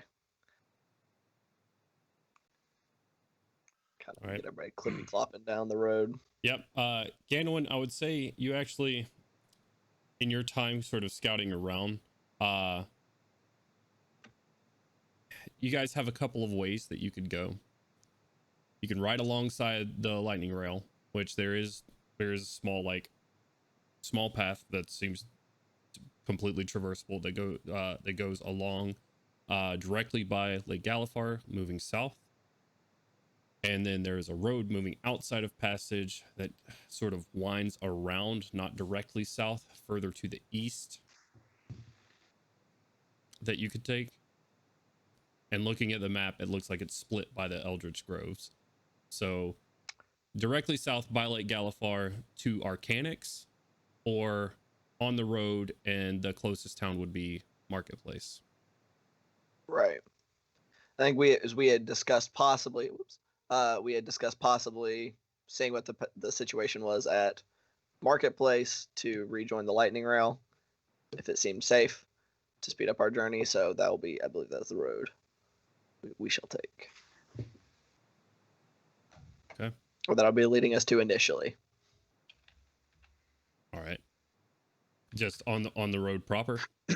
Yeah, on the road proper. Like I said, trying to, if not draw attention ourselves as much as possible. It's kind of like, yeah, we're just a group of people leaving town. No big deal. Okay. By this time, it is later in the afternoon. You're probably looking at 5 or 6 o'clock. So it has been a long day for all of you thus far. You are physically and emotionally drained for the most part. But you can start out tonight. You would not get too far from where you are currently without taking a point of exhaustion, unless you just want to ride through the night. So that is something for the party to consider. I guess it'll be kind of like as we make our way out, like outside of the city itself, and as we start getting a little bit of distance, just kind of ask everybody, how hard do we want to push on this first night? We camp early, make sure we are perfectly well rested, or do we want to push on a little harder, put some more distance between us and Passage? Milo says nothing. We can camp early and get out of here quickly. So let's get some rest. It's been a long day. I agree. Very true. Yes, it has been a long day. Okay. All right. You guys make your way down this road. It's fairly flat, like sparse woods around you and trees. You're making your way further down the road. You do see a wood. The trees start to thicken up beside you. Maybe a decent place to pull over and find some sort of campground and set up for the night. It's not in the open and not directly exposed from the road if you were to take a little trip in through the woods. Once we see that, I guess we pull off into there, kind of. Yes. This would seem to provide adequate shelter for the night. Okay. Who's helming this? Who's setting up? Go for it, R-Team. Or what were you about to ask? I was saying, who's helming this and setting up an area further away from the road? As we were traveling, I would like to tell Bill what has happened. Okay. Are you casting Speak with Animals, or are you just talking to him? I'm just talking to him. All right. Just giving him the quick rundown of. Do it, man. If you're doing it, you're doing it. Yeah. So, just it's been a pretty crazy day. And a lot of stuff happened. We went to did a job for a man in town to free Gorrim and get his elf buddy that he needed to question. And it seemed like a pretty bad idea because I felt pretty sure that Gorrim was going to kill this guy. But whatever. So anyway, we did the job, and this guy is super powerful and rich and stuff, and we had to fight some armor inside this guy's house to get the thing. We had to get like some papers and stuff. I don't know, rich people always want other people's plans and papers and plots and all that stuff. Anyway, so yeah, Milo like punched an old man in the head and killed him, and that was really. You get a short stop out of Bill when you say this. He just sort of stops and like looks over and then keeps going. Yeah, it was pretty grim. And so I mean, there was a while there. I didn't even know if Milo was like a good guy or anything. Like I don't talk to him super a lot, but like holy crap, Milo might be a bad guy. You know, we're going around with this dude the whole time. Anyway, so we go through there and we get everything taken care of, and we escape just in time when like the lightning train's coming back. We go through the sewers and we're sneaky. We get back into town. Mid of your story, Bill like shoves his snout into your pack and like starts rummaging around and finds a bottle and like clinks it in between his teeth and like just sits there and holds it like towards you. Wait, oh no, you'll probably need to drink after. Let me finish first. So then we keep bobbing it at you in your face. We take Goblin with us so that there's not like a the man that the servant was a goblin anyway. We take him back with us and we put him out in the ocean in a chest so that no one will find him, and that's pretty horrible in and of itself. But what are we gonna do anyway? We get the papers to the guy, and he's some magic dude casts on a portal. He leaves. It's not a big deal. Everything's fine. But then it's like, oh no, what are we gonna do with this person? This person tried to kidnap Koshik, and I'm like, okay, Gorrim's totally gonna kill this guy. And then I made a joke about Milo killing other people, and that was he didn't like that, but it was good because he was sad. So I tried to comfort him, and then I don't know, a whole bunch of stuff happened, but Gorrim didn't kill the guy, and then Koshik was mad that he didn't kill the guy, and the Gandalf was mad that he didn't kill the guy, and everybody was mad at each other. The Irish was even mad that we got him in trouble, and he just left. So we gave him the boat, and yeah, everybody like hates each other now. It's horrible. It's pretty tense. Crowley seems okay with everybody. But yeah, okay. Pop the cork. Dear God. He takes the bottle from you and tosses his head back as far as it will go and drains the bottle. His steps. You joke, but we literally had a horse that would do that. If you'd leave a can of beer like on a fence post, he'd just grab it with his teeth and just knock his head back. Dear, what? Not kidding at all. Alcoholic horse, bro. Yeah. Confirmed. Well, it is what Bill is. So that is what He's Bill not is. a horse. He's a dinosaur. All right. Not the same. He's just the That does green make me horse. wonder what the effects of alcohol on a cold-blooded creature might be. Anyway, it completely. Anywho. He seems to enjoy it. All right. Science, get it out of here. Are you leading the way into this wood to sort of find a place for you guys to camp for the night? I'll probably try to take go and roll a survival check for me. 24. Oh 24. No, that's a 15. I thought that was a 16. So 23. Okay. Oh no. You fail. Without much time at all, you make your way into the woods and find a nice little clearing, couple of trees that have kind of fallen over, making a half of like a lean-to for a couple of people. Probably wouldn't fit the entire party, but it seems like a decent enough place, and you can't really see the road from here. A couple 100 feet back into the wood. All right. Okay. What does camp look like, guys? Oh dear God. Right now, Everybody's spaced apart from each other. all of y'all are so quiet, which I know is in character, but it's bothering me. It's mostly in character. Make a fire, I guess, at least. Yeah, A small one. little fire. I'd also like to inquire, Crowley, do you could I borrow a parchment and pen from you? Certainly, and he's going to stop. Like Crowley was just strumming softly on his viola, and he's going to remove some ink and some parchment and pass it over from his satchel. I appreciate it. Then I will go write a letter to Erish. Okay. Can you Just write? kind of, yeah. Damn, Kendall. I don't. Well, it's not like an intelligence thing. I was like, he was raised like in the wilds and stuff. I was I like, was did about he to say, ever out of learn to all the write? people to ask Artyom if he could write, I don't know if Gandalf's the one. I think it's a legitimate question. At least I grew up in Gandalf just I- realizes how low on the totem pole of education he is now. Oh, dude, he has no mistakes about that. I had He's a not wizard as a personal tutor out in the middle of nowhere. Swamp Uh, wizard. I probably actually have some pretty decent handwriting. Who knows?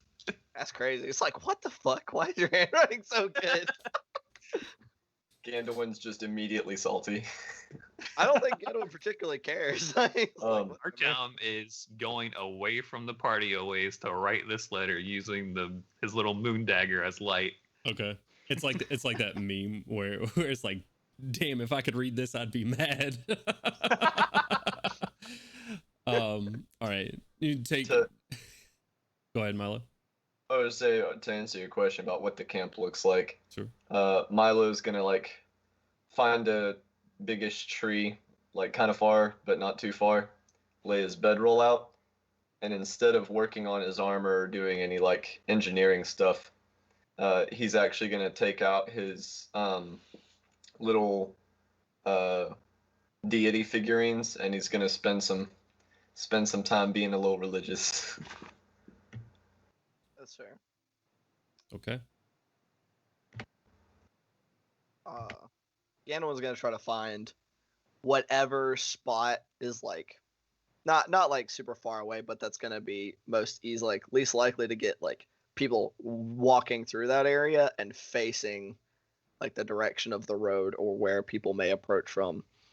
And that's where he's gonna kind of set up his not much, just like bedroll and whatever, somewhere like leaned up against the tree, so it's not like completely flat.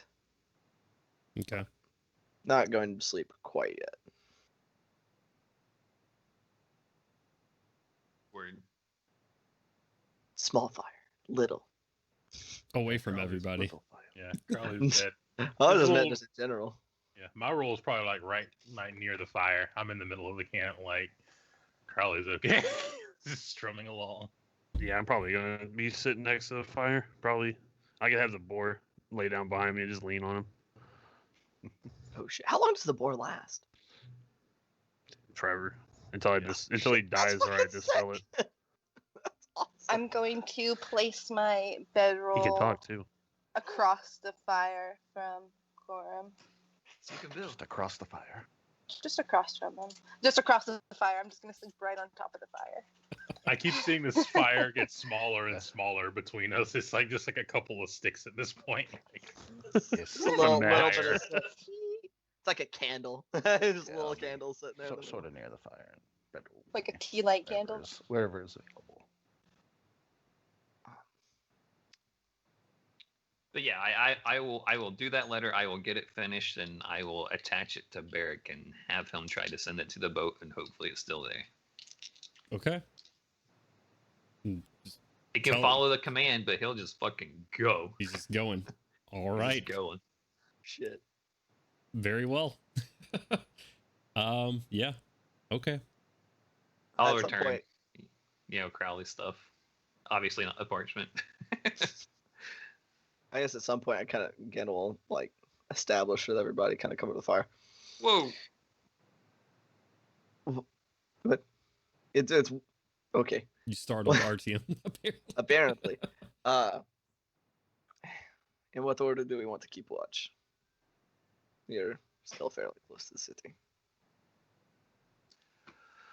I can take whatever watch people want to take the least.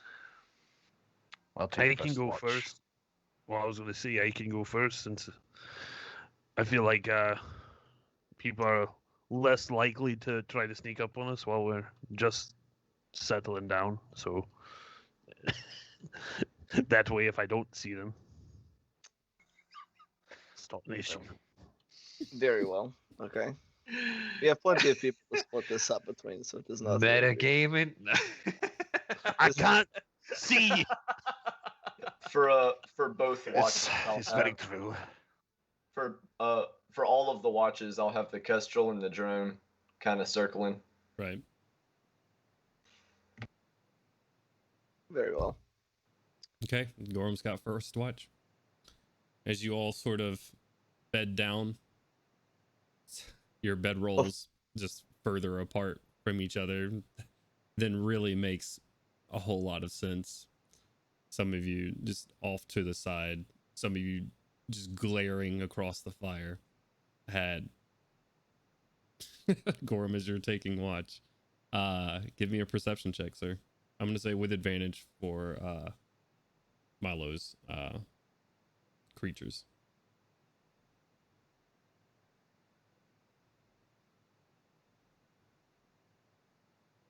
Could it be a 19? Oh shit. Very nice. There is nothing approaching you directly around you. The drone does come down in the, I say the drone, people are probably confused if they just tune in. The homunculus comes down in the middle of this, in the middle of your watch, and does say that it looks like a storm is approaching. Would be here by their best guess in the next hour or so. Awesome. For tiny Well, fire. that's just great. Does anybody have any? Is anybody asleep yet? Everybody's asleep at this point. It's your first your first watch. I don't know how long this took.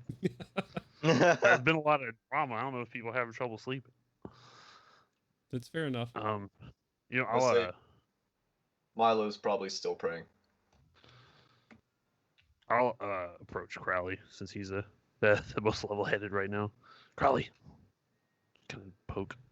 Oh, he's still playing. He's playing Oh, in his shit. sleep. All of us. Carly's like head tilts. Yes, Gorrim. Milo's drone says there's a storm coming. Don't have much in the way of tents, so I don't know what you want to do. Well, it's a good thing it happened early in the night. Let's arouse everyone quickly. Try and get better cover. Hey, We're in like a grove, right, of trees. Yeah, but how thick is the grove, though? Really? I mean, if you stay here, you're gonna get wet. It's fairly thick. It's not like gonna be like completely it's not a rainforest, right? Like it's not gonna be blocking out the rain from falling on you. I'm just gonna wake everyone up and let them get whatever cover they want to. I'd rather do that than let them wake up with rain on top of them. Right. About the time Crowley wakes up everyone, you hear in the distance some slow, like rumbling thunder in the distance. Oh, I thought those were like giant footsteps. I was like, oh shit. Oh, let's Yeah, go. same. And we're fighting I until gotta work. let's go. I gotta work on my thunder noises. Apparently, it's a They thunder say giant. thunder. Yeah, thunder giants are just clomping away in the background. That's all that is. Don't worry. oh, I froze a little bit. Oh. Jones frozen. Oh, that Rest was in peace, Jones. that hasn't happened in a long time. Jeez, what happened there? Okay. Yes. The party's discomfort. It's affecting you. I mean, it is no cap. Like it is. Awkward. All right. But yeah. All right. So, what are you guys doing with this information? I mean, I'm already up against a tree, so examine it to make sure, see if if it provides decent amounts of cover compared to the other trees. I'm going to make my way over to Milo. Do you have any way for us to rest without getting soaked, Milo? You seem perhaps the one that would have something in mind.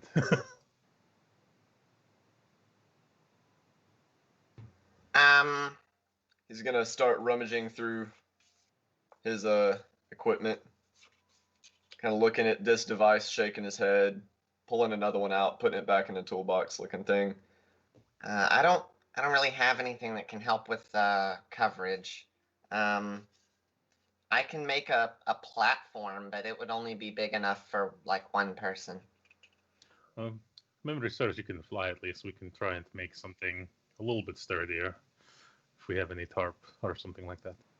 Yeah, if I get some like blankets or tarps or something, I could probably rig up a largish tent. Does no one have a tent? I No. travel light. I Yeah, as far as I'm aware. Yeah, I mean, our Tom's like, hey, wake up, the star's coming. He's like, okay. He just goes back to sleep. I'm like, I'll be rained on. That's fine. Right. Let's see.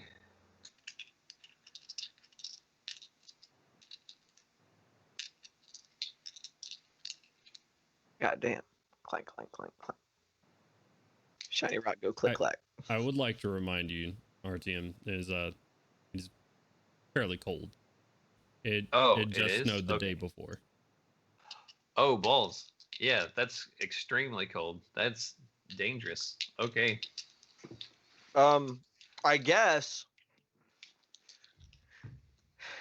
we'll have to try to make a bigger fire. Perhaps. We cannot outrun the storm. I'll walk around seeing if anyone has any blankets or tarps or anything they want to contribute to the cause. I can give him my cloak. I still have a jacket on, so it's relatively small, but it's billowy. I hope All everybody's right. willing to snuggle up to their mounts because, yeah. We can snuggle up with each other. Don't be a baby, Gambling. Can we see if there's a cave or something shelterable nearby? I can scout out if you guys want. Maybe Sounds not go good to too me, deep into it though. I'll have the Kestrel and the drones start looking for better shelter while I collect Underground. blankets. Sounds nice and safe. Okay. You can either roll with advantage RTM or Milo gets a roll and RTM gets a roll. I'll let our team roll with advantage. Okay. That is almost an that's 19 plus 8, so 27. Very nice. It takes you a bit as you gotta go further back into this wood, looking around for typical signs of any sort of rock formations or anything else. You do come across a path, like a trail of sorts, like man-made. After following that for a second, you kind of peer in, and seems to be a village ahead, but more like a hamlet, like maybe 3 or 4 buildings max. Okay. It's about what you. I mean, you're about 150 feet, but you do see like small wooden cabin-like buildings and some torches outside. Okay. That's the most interesting thing that I find out there, though. Yep. All right. Yeah, I'll return to the party with that information. There seems to be actually just over the hill here, a few buildings with torches and things outside. We might be able to seek shelter with some of these people. Was there like a barn structure or anything like that in the hamlet? You didn't really see the types of the buildings, just about 3 or 4 buildings kind of grouped around together. All right. Does not hurt to check out. We do not have about how long has it been, like since he went off and went. I'm walking probably about 30 minutes. Okay, well, we do not have much time. It is if we are going to try to seek refuge with these people, we best do it quickly. Put Indeed. action to words and start going in whichever direction. Actually, just go, gesture, lead on. I will lead them there. Let's go. Okay. Everybody's on the same page. RTM leads the way there. A much quicker journey this time. Takes you maybe 15 minutes since you know the direction it is and you're not wandering around trying to happen upon something. You take them, you guys hit this path that leads to this small little hamlet. All sort of just no real protection around the outside. RTM looks like you got something. What direction is the storm coming from? It is coming from your northwest. so towards Passage. Yes. I mean, like coming from Passage's direction. Okay, gotcha. Already. Okay. I guess once we get up closer, like how big are these buildings? Was like, is there a barn-like structure or anything along those lines? You guys pull up, and you don't really hear anything as it's fairly late. Just a couple of torches still burning out in the out in sort of this clearing around them. No barns that you really see. There's a small like chicken coop out of the back of one, but nothing that would really provide you with shelter except for the houses themselves. Does it seem like there's like a main house, or is it? No, they're all fairly similar Well, as far as structure and design go. Pick one and go up and knock on the door. And start going in a line. Knock, knock, knock. Okay. How big are these houses exactly? Fairly small. They mimic the village themselves, the hamlet itself. So, I mean, they're one story, looking on the outside, possibly like you could squeeze like, 3 bedrooms in one of them, maybe. Like it'd be a tight squeeze, but yeah. Right. So is Crowley, you're going up and just knocking on one of the doors? Mm-hmm. Okay. Knock for a second. No answer at first. Knock again. You see through the sort of like cracks of the bottom of the door, sort of flicker, getting brighter and brighter as someone slowly cracks open the door. You just see an eyeball looking at you right now. Can I help you? Forgive the disturbance. My friends and I need somewhere to weather out the storm. Is there anywhere in the village we might be able to hold up? How many who are you? And why are you out here? We were just traveling along the main road, and we noticed a storm coming upon us, and we wish to seek shelter is all. Roll a persuasion check for me. Of course. 17.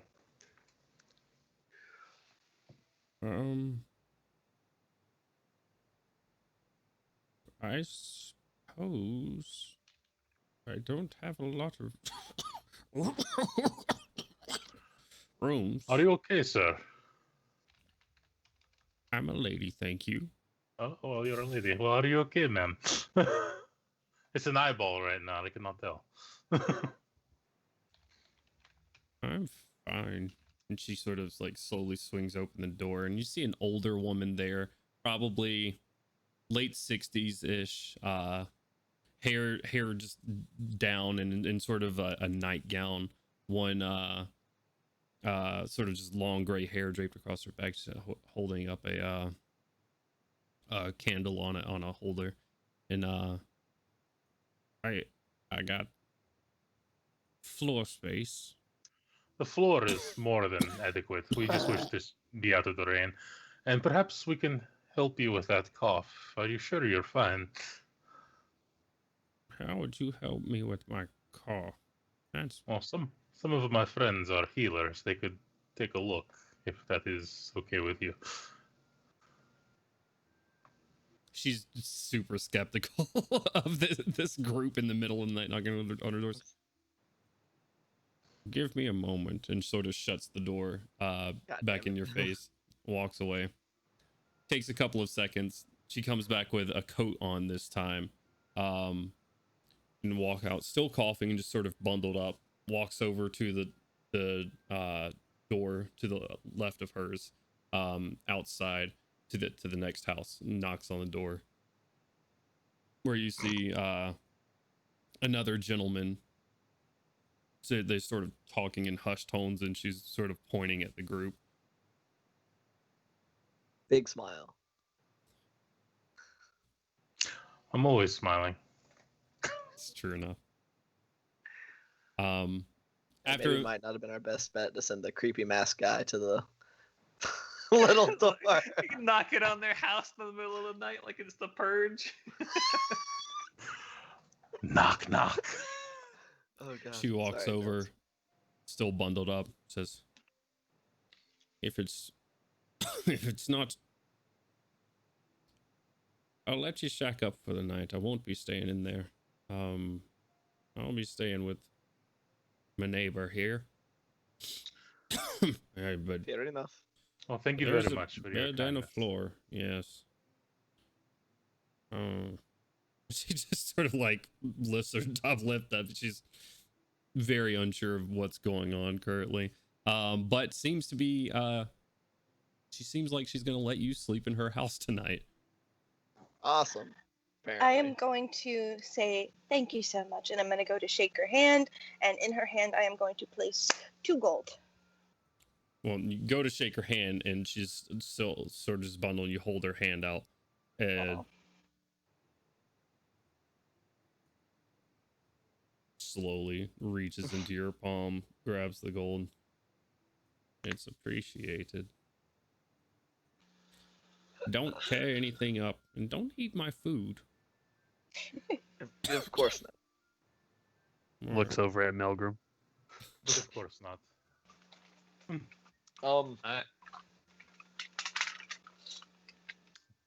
What's up? Can I go help this lady?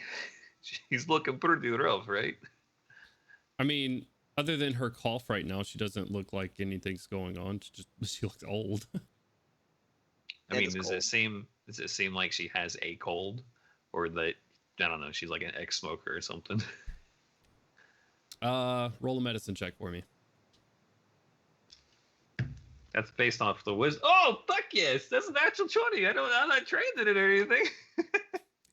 Not being trained in it, but with a natural 20. The cough doesn't seem like a smoker's cough or anything like that. I mean, you remember Alexander used to have a pipe on him sometimes, and he would have a cough. Doesn't remind you of that. Maybe it's a cold. Might be a cold. Seems like a sickness rather than a smoker's cough.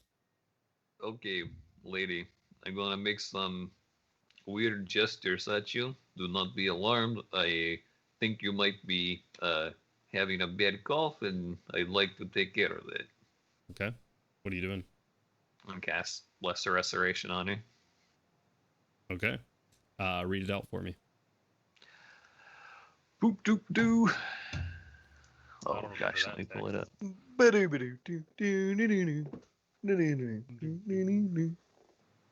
Let's see. How worrying. You touch a creature that can end one disease or one condition afflicting it. One So disease or one condition.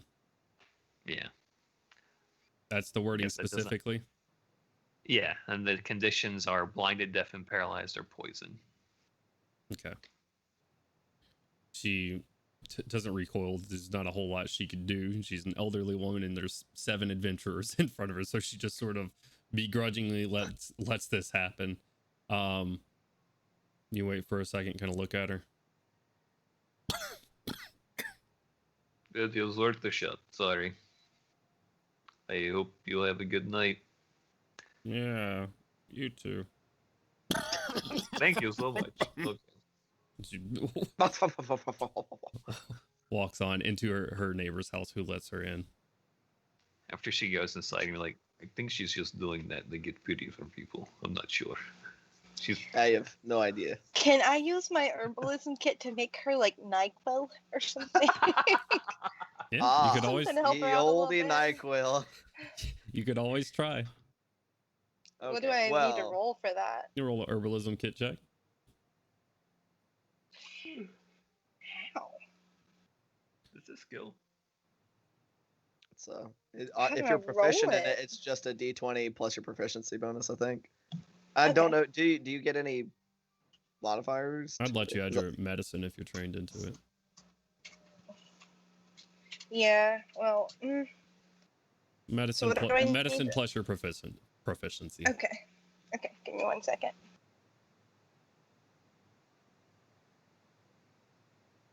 Your camera is going wild, Brittany. No, no, no, no. I'm It's fine. sorry. It's fine. Go ahead and roll. So I've rolled an 11. My proficiency bonus is 4. Should be +3. 3? Okay, +3. So 14. Plus your medicine skill.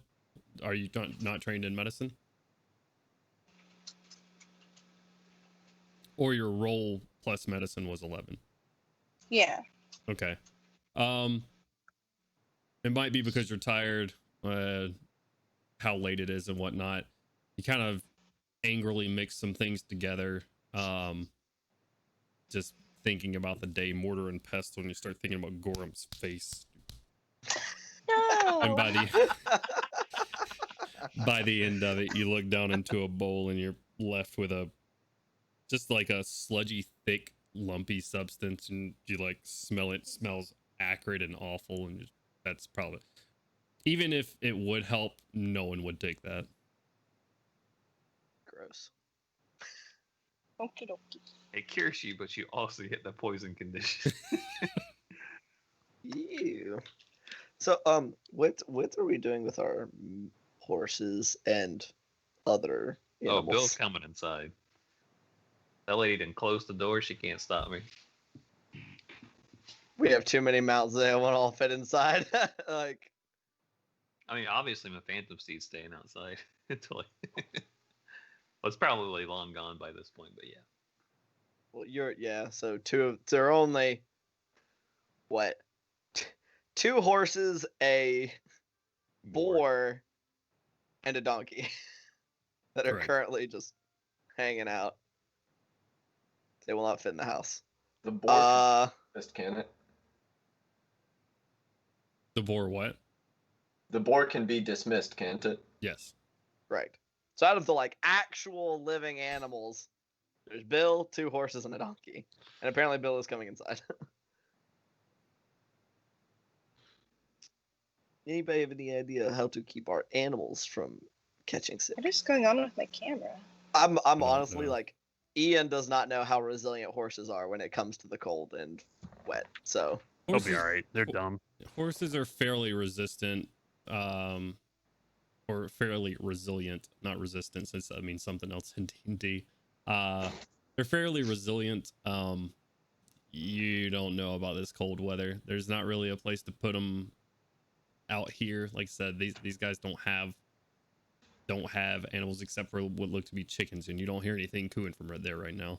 There's just not any noise. Can I do an animal handling or survival check to see if it would probably be all right for the night? or if there's like, we could stake them out near like under some of the trees where they'd get less wet, and if they're all bunched together. I would say RTM roll a survival check. It's 21. I 21. don't want my horse to die. They're probably not gonna die from this, but tomorrow they will be exhausted. Okay. They will not get rest. A lot of their energy in tonight will be huddling up together and staying warm, and they will probably not be their best selves tomorrow. Let's just Well, bring it in. Like We'll- by a long we'll just shot. I have don't to- think they'll all fit, dude. This is a Small fairly house. small building. You're gonna have a difficult time getting horses in Wait. here. Are we talking about bringing horses into this lady's house? Yes, that's the conversation that's No. currently happening. They're Yeah. gonna shit everywhere. No. While I guess now that No. we've determined that we can stay in there, I'm gonna go find the tree with the thickest like branches and leaves and everything that I can find nearby, Okay. and so that we can get them all. I'm gonna drape what little bit of blanket I've got on my horse, so that'll Yeah. help a little bit, I And guess. Lord Declan gets the blanket too. Okay. You guys. I'll dismiss my boar. All right. You guys. Yeah, I have 2 blankets I usually sleep with. I can donate them to the cause, and maybe we can try to keep like a small fire that might not get covered up by the storm nearby to keep them a little bit more warm. So, yep, thickest tree that will keep them the most dry, plus whatever blankets we can donate to them to I'll keep them less freezing. Easily enough, you find a large tree, looks like it's blocking out a lot of the sky. You all tie them to this same tree, and blankets galore over a bunch of them. Is someone building a small fire? Is that something that's happening? You're gonna build a small fire? Okay. You build Same roll. No, you know, it's a fire. You've made probably hundreds, or if not thousands at this point. God damn, that's a lot of fires. Like, you're just rolling survival checks because this is an area you haven't been in before. Like, but yeah, fire's easy enough. Fire's fire regardless of where you are. You make one for them. It's wind starts picking up at this point, and you start feeling the very cold splash of rain starting on the back of your neck as you finish up that fire. It is not snow, it is rain currently. It's like after you sit there for a second, start making your way back, it starts getting heavier. You hear the thunder rolling through. It's like a combination of ice and it's like sleet, like slush coming down. But you guys make it into this woman's house. Only one bed, a smaller bed. The rest of it is floor space, but it is warmer than it is outside. Sort of like a small wood stove off in the corner of a kitchen. You guys bunk. That. Do what? I said at least there's that. Right. And, a roof. You guys bunk up for the night as you hear the rain get stronger. No leaks. A decently made house for what's out here. So if anybody would like to take the bed, decide amongst yourselves. I'm going to have my Kestrel stay outside and keep an eye on the horses. Okay. Just in case, Let me know if things get too dire or if anyone approaches the house. Okay. Does Barrick die at any time in the night?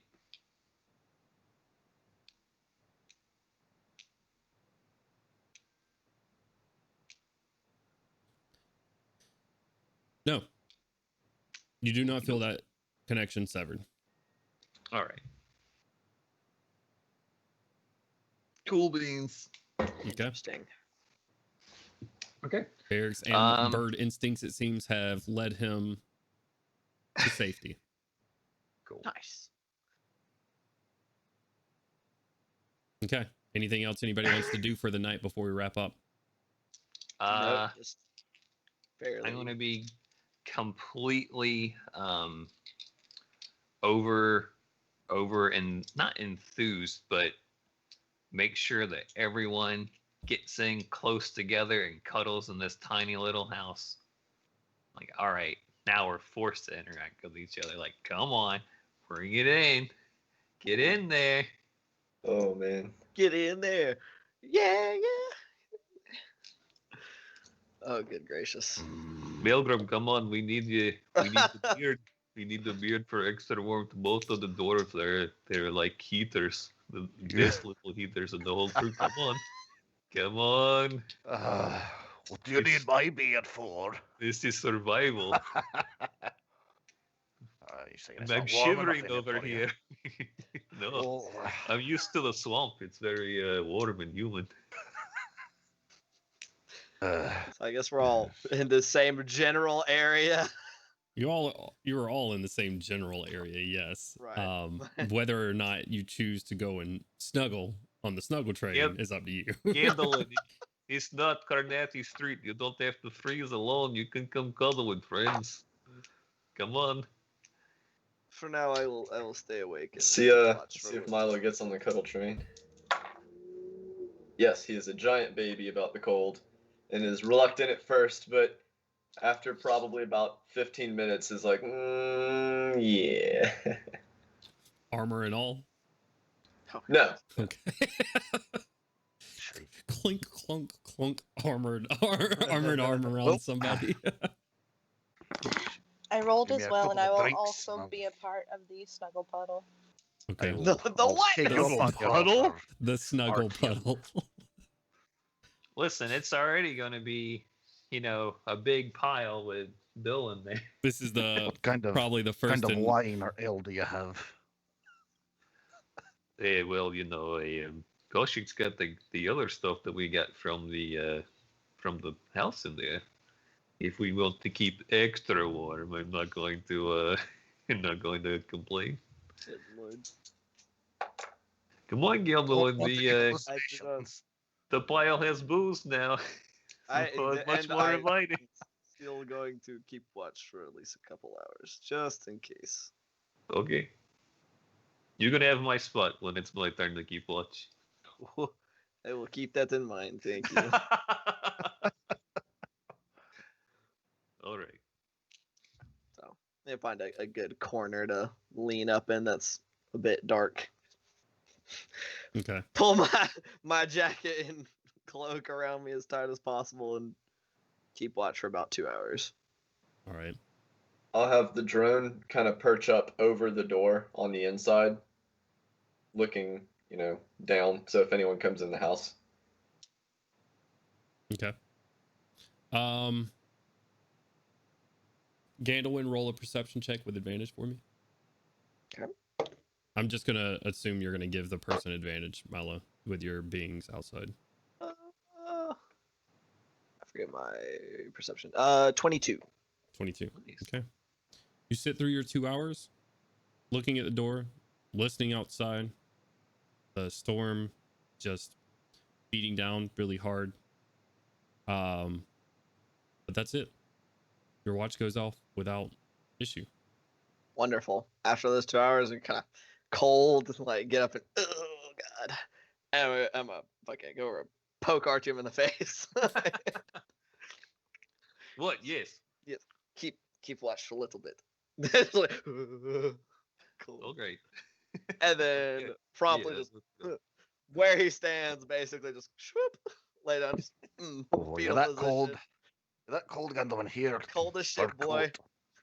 I've got my coat on. I got my little jacket. Fuck you, leather. You fur.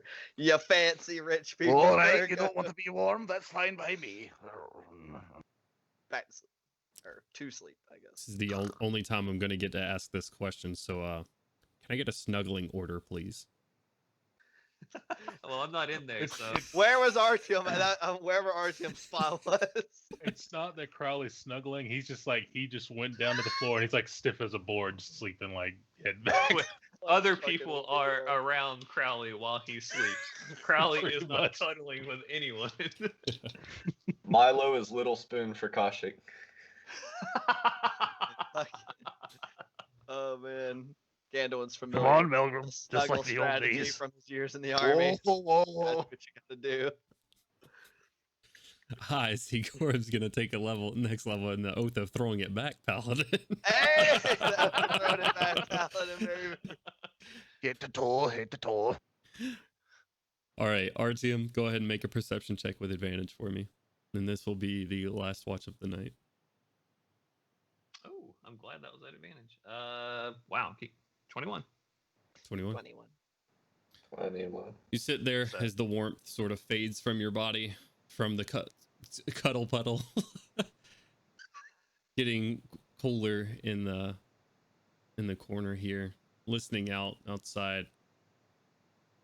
Still a light sprinkle going on, but hasn't completely let up, but it's letting up some from where it was. Nothing happens. The night goes on without issue.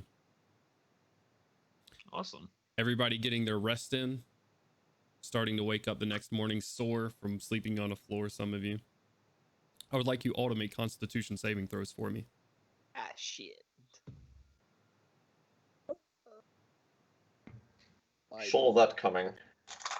16. Natural 20, baby. Let's go. I am constitutified as hell. 15. 21. What's that add to a constitution? The cuddle helped. 17. It's a 21. Don't forget your +3, guys. Oh, Oh yeah! 24? Holy shit! 18. 24. Is it just like a straight con check, or is this? You said this is This is a a save, con right? save, correct. Okay. Wow, so that's natural 20 to a grand total of 24. I forgot, for some reason, artificers are Constitution proficient, so 9. Okay. All that metal making you chilly. All right. You guys wake up. No issues. Some of you stiff. Milo, your neck is incredibly stiff. You're sore. You have a slight chill and your nose is running a bit. That's it. She got you sick. She spread the plague to you. Oh! Feel like shit. Alright. Kill the whole Slowly as the village. morning Ah, comes along, Milo, tickle develops in the back of your throat. Cough. Ah. Yeah. Mm. Yeah. nasty. Hey, Koshik, do you think you can make me some kind of tonic? Give him the sludge. Make him some Dayquil. I can try. Try rolling again. It is a new day. It's a new day. It's a new day.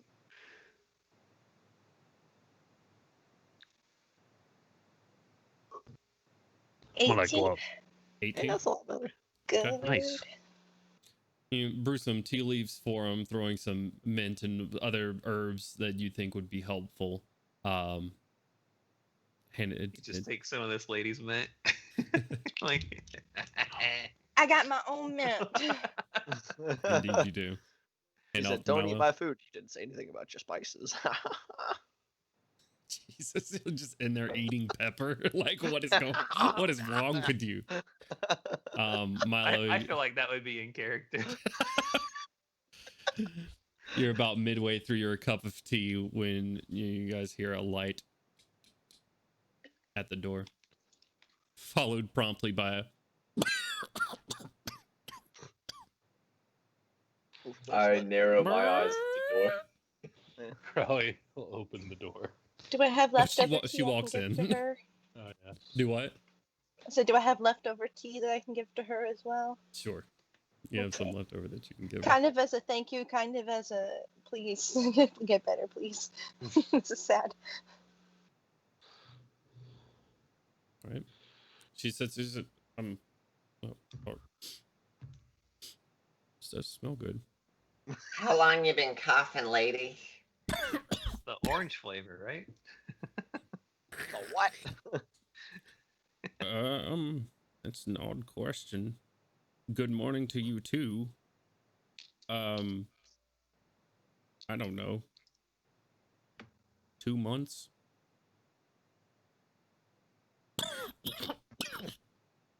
Oh, crap. Milo, you're talking to her. And Kaushik, you just gave her tea. Let me get both of you to make perception checks. Oh dear God. Now you see the boobos. 25. Holy shit. 19. Yeah. Very nice. Damn. Jeez. Kaushik, with you're staring at her, and as you give her the cup of tea, and she takes it and holds it close to her mouth. You glance around her lips. It's too dark to see it last night, but it's odd. Like she's got small boils across here. And as she coughs that last time before taking a sip of tea, you see a small like spatter of blood hit the cup, and she just like wipes her mouth. But yeah, just a few months now it seems. Can't get rid of the damn thing. Ma'am, did you know you're coughing blood? Oh, it's nothing. It's nothing. I'm okay. I.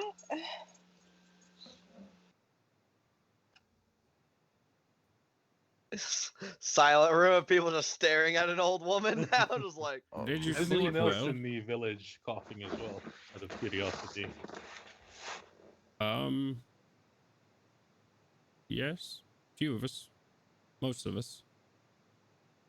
Seems to be just a cold that's sticking. We've been fine so far, though. Well, I'm You, sorry to hear it. you know you've got some like blisters, right? Yeah. Gorham's gonna walk up And you mind if I touch your hand? Just trust me. She gives you, well, the look that she gives you out of all the like curious glances, she gives a slight eyebrow at you. Go right on ahead. Oh. Is she not commenting on the literal dinosaur in her living room? Not at the Give me one here. moment. I'm gonna use 5 points of lay on hands to cure a disease. Okay. You want to read that specifics for me? You can expend 5 hit points from your pool of healing to cure the target of 1 disease or neutralize 1 poison affecting it. Okay. You walk up. You lay on hands. Moment passes by, sips on her tea again. And she coughs it back into the cup. Shit. Well, you tried. Just a big eyebrow. I'm gonna go check on the horses, and he's gonna like edge around this lady, like, and then go outside. Okay. I'm good on that. What happened when you started coughing? Well, Just come out of nowhere?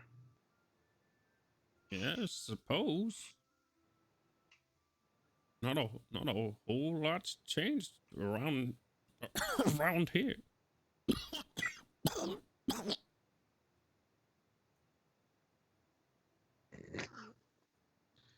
So nothing out of the ordinary happened that week. It's been some time now. Not that I'm recalling. Business as usual. We lost our chickens about a month and a half ago. What happened to the chickens? I'm not sure. And thought it was maybe the cold getting to them or something, but they just woke up one morning, they're stiff as a board. Milo is looking just dismal. At this point, Malcolm has followed Gandalf out to check on the horses. Okay. Excuse me. What I did with your hand should have cured you of a disease, but you still are coughing, so I'm not sure. I tried to help. I'm sorry. Yeah. Maybe like a parasite or something? She gives you a big eyebrow. Would a parasite not be considered a disease? I don't know how his magic works. That's a fair point, I guess. Me neither. Sometimes the ancestors are really picky. I'll just let you guys. Is a magic afflicting her? I can see if there's magic of going on with her. Yeah, so let's Yeah, try do to that. find out. Yeah, I'll cast detect magic on her. Okay. Magical effect affecting her.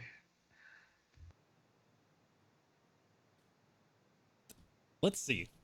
That's a Oh, question. no. Oh God, it's the whole time. And Milo's a werewolf now. What? Friggin' Las Plagas from Resident Evil. It's Good about to go old- down. Our good head's old about to pop off and were scythe us. If I hear a chainsaw in the background, it's every man for himself. If there's a chainsaw in the background, I'm logging out, dude. You can't get me like that. I want the Gordon chainsaw. just There's a disconnects. chainsaw. I'm pretty sure a chainsaw is not a Kinsai weapon, okay? Can you use a chainsaw like a longsword? Dude, if you pull a Oh, God. ash from Evil Dead, is it considered a weapon still? It's your hand now. Yo. Unarmed attack, baby.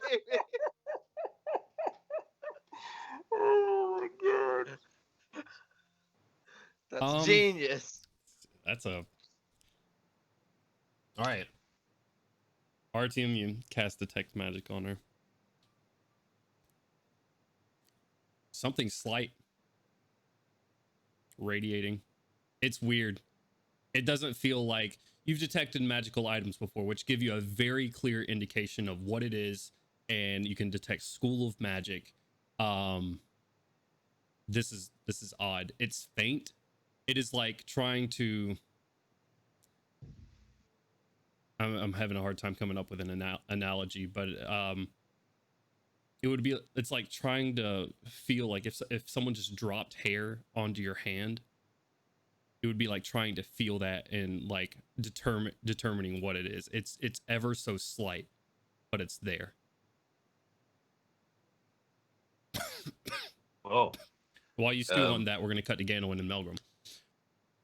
Just checking on the horses. Just like la la la. Okay, Going out there. you guys seeing how walk they're out here. doing. Your horses are all lined up together, side by side, like Lord Declan in the middle. Very dangerously close to other horse genitalia, but he's just there. They're all pressed up against each other. You walk up and you just see muscles shivering. The blankets you've left on them are soaked. The fire is gone, and they're just sitting there, every muscle just twitching, like shivering.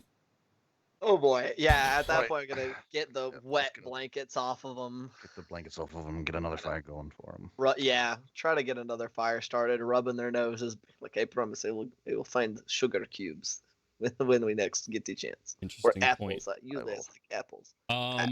I need Declan's con save and your horse's con saves, please. I have no idea what a horse stat block looks like. What kind of horse is it? Mine's a standard riding horse. It has +1 con. Let's go. Okay.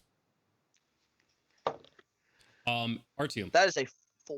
I would like you to roll a Constitution saving throw for Bill. I did. That's what I was putting in chat. You rolled a 17. 17. Okay. All right. With the +3, I'm assuming from Gore. Otherwise, it's 14. What's the wording on your ability again, Gorrim? Does it all creatures affected? On what? Lay on hands? No, on your aura. Oh, allied. No, let me read it. I'm freaking. Lord Declan makes an 18. Rowley's horse makes a 16. Y'all are being protected by Gandolin's horse with the mighty 4. Oh no. My poor horse. While you are conscious, you grant all friendly creatures, including you within 10 feet, a +3 bonus to all saving throws. That's the wording. All friendly creatures. So yes, Bill would be.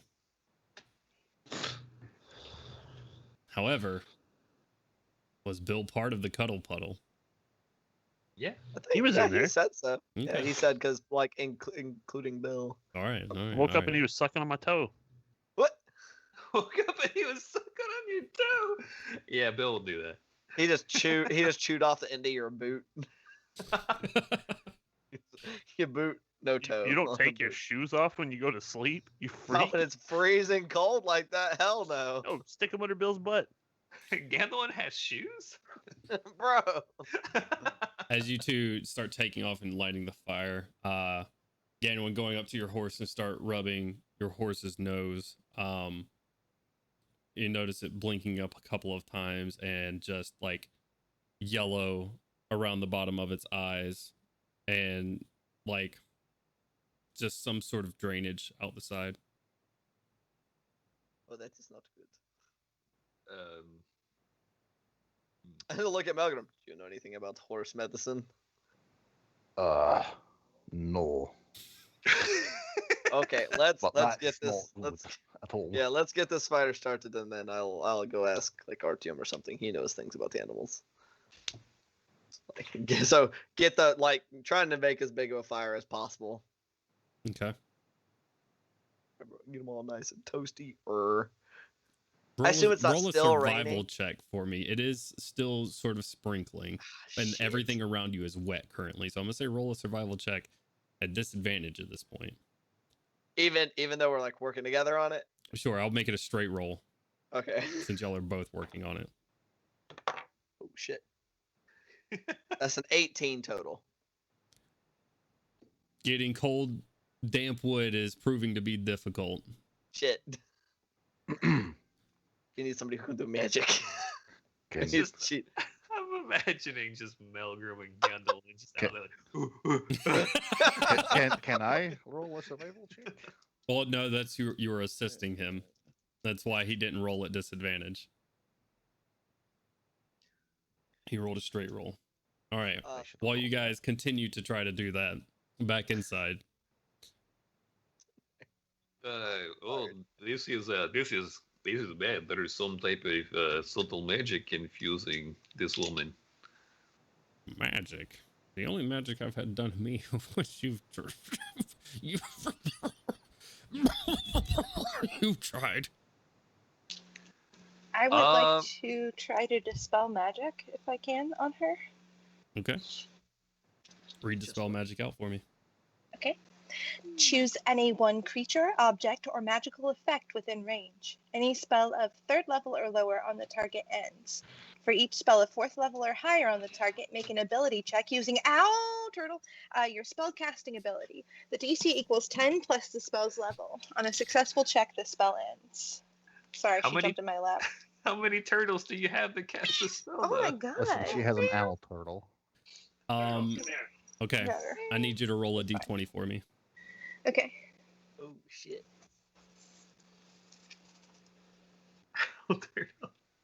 That's 6.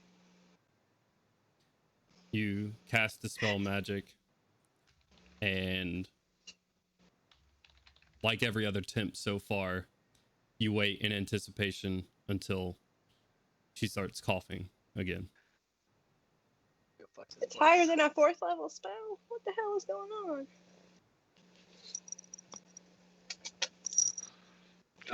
I'd like to cast. Thank you. I'd like to cast Detect Evil and Good. Okay. So, for the duration, which is up to 10 minutes, you know if there is an aberration, celestial, elemental, fey, fiend, or undead within 30 feet of you, as well as where it's located. Similarly, you know if there is a place or object within 30 feet of you that has been magically consecrated or desecrated. You sit there for a moment. Nothing? What the fuck's going on in this village, dog? What is happening? This place is terrible. I am going to get Bill out of this house. I'm like, excuse me. Just kind of like motion this woman to get the heck out of the way. Yeah, I'm going to step outside as well. You kind of wave your hand for her to move out of the way as you're bringing Bill right behind you. And she's sitting there. And she doesn't seem reactive to what you're doing. She's sort of standing out there. And lots of blood on the second cough. Ma'am, are you okay? And she drops the tea onto the ground. You guys see in front of you as what looks like just vile drainage and pus pours out of this woman's mouth onto the ground in front of her. Artyom, I would like you to make a dexterity saving throw. Oh, fun. 15. 15? Uh-huh. Okay. You jump back, pushing Bill back with you as you elbow him hard in his chest, pushing him back as this just vile liquid spills out, yellow and black, and just sort of splattering across the ground in front of her. And she looks up, having like just yellow running out of her eyes glazing over with yellow herself, and looking around at you guys wildly. I'd like everybody in there to roll initiative for me, please. Oh no, my horse! Oh no, my horse! Oh no, Milo! Bruh, it landed on 16 and then slowly went to 8. 16 as well. Gravity isn't real. Your hubris is coming back to bite you. Bruh, Hube D's. How about that?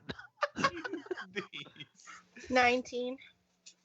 Okay, give me a second before you start shouting out numbers. I'm sorry, guys. I'm trying to get my notes together.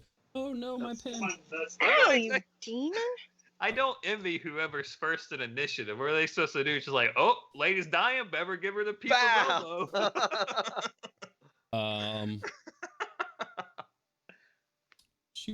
I've lost my pen. Well, that's poopy. Here we go You want me to to borrow Combat a pen, Tractor. dog? I got you. Oh, appreciate it. Oh no, No I'm not logged into problem, Hard Knock Dice. I'm logged into mine, which I don't have access to. You fool. I am a foolish fool. I feel that. All right, but it should just So- take me just a second. Now it's not working. Yeah.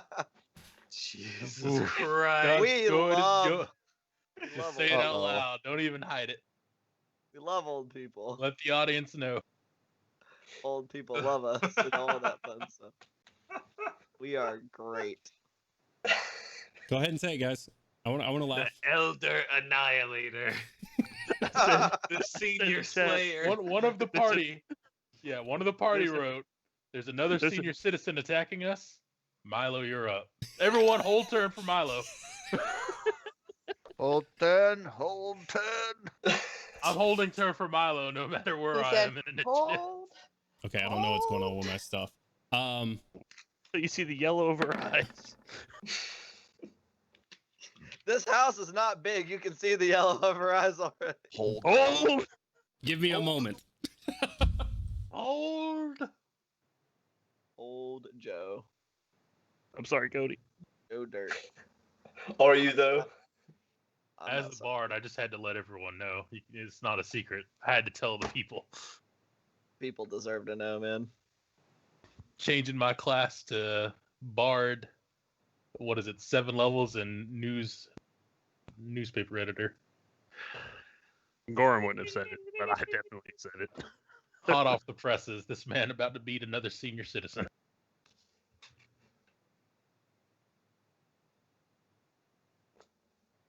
Liberty Bell Especially- asked, "Should I feel unsafe?" Especially if she's not Oh doorway. no! Mom, you're not old. Come on. Can't trust your The own pin. children. All Who right, can I'm you back. trust? The pin. All right, 25 to 20. I'm so sorry, guys. 20 on the nose. That's hilarious. All right, I'm done. what'd you say, Kaushik? I raised my hand, but I was stupid. So 20 I to didn't have- 15. okay, now me. Yeah, 18. 19 here. 16. Nice. So we got Milo, we have Kaushik, we have Crowley, and then Artyom. Milo is going first, perhaps. 15 to 10. Bill got a 14. Okay, Bill has an initiative. sure. Why not? Yeah, that tail slaps. Bill is the real 10 to senior 5. slayer. Yo, I rolled an 8. What's up? All right. It stopped on 16, bro. I'm telling you. And then it was like, nope.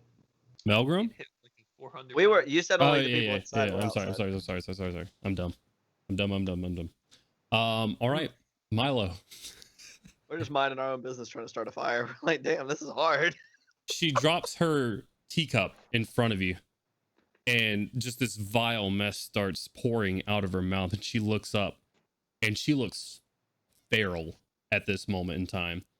And she just hands go to the side. She starts breathing real heavily. It's this labored, like deep wheezing sound as far as her breathing goes.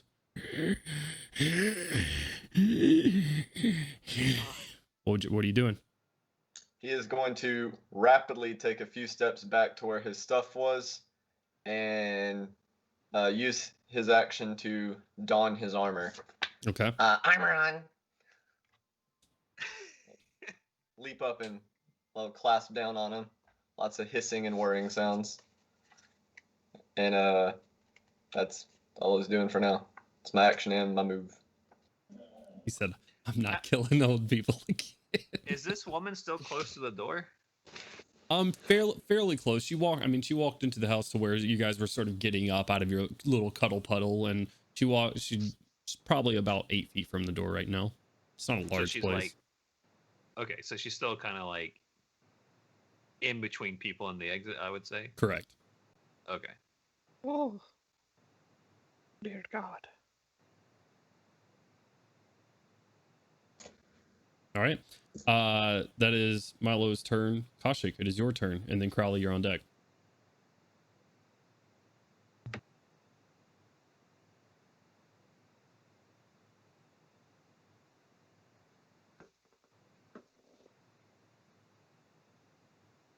Kaushik, it's your turn. I'm so sorry. I'm gonna hold person. Okay. Speak. There we go. Are you gonna hold person me? Just a quick question: is it still a person? It's a humanoid, at least. It is indeed a humanoid. What do you mean? Is it a person? What are you trying to glean? Whole person and whole monster aren't the same thing. Right. Okay, that's all I was asking. Right. Does it say humanoid? Yeah. It says humanoid on it? Yeah, choose a humanoid that you can see within range, Okay. etc. All right. So they have to roll a wisdom saving throw. Okay. She rolled a 16. Fuck. Okay. She doesn't get a little bonus. No, she doesn't get held. Oh. Wait, what? It's 15. Oh yeah, that's right. You have. Oh. Yeah. Who? Her what seems to be feral mind resists the ability.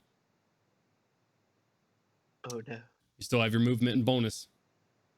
Oh. I will move back.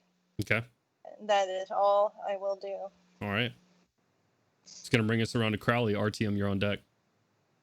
Crowley's going to watch as she like pukes on the floor. Mm-hmm. He's gonna, tilt his mask up a little bit and say, "It's honestly an improvement," and that's vicious mockery on her. All right. Oh shit. Crowley said, "Kill her." It's just 1d4. It's okay. She has to beat a save Isn't it- wisdom. I rolled a natural 1. Isn't it 2d4 since you're level 5? Let's see. The spell's damage increased by I 1. thought Yeah, it's 2d4. You're right. So let me just go ahead and roll 2d4 Go ahead and roll it. as I, just break her mentally. I'm sure she believed it was 5 5 points of psychic damage. All right. And she has disadvantage on her next attack roll. Nice. Okay. Okay. That's my turn. Oh, wait, I'm sorry. Bonus action, he's communing with the spirits. In turn. Okay. How are you communing with the spirits? He's going to, after he launches that insult, he's going to start whispering something else as like a strange, like the green energy starts rising from his mask. And I'm not going to reveal which spirit he rolled yet, but there you go. Okay. You're not going to... Okay. What did you roll? I can't, I already used an action. I can't use a, I can only summon it. Right. What'd you roll for my...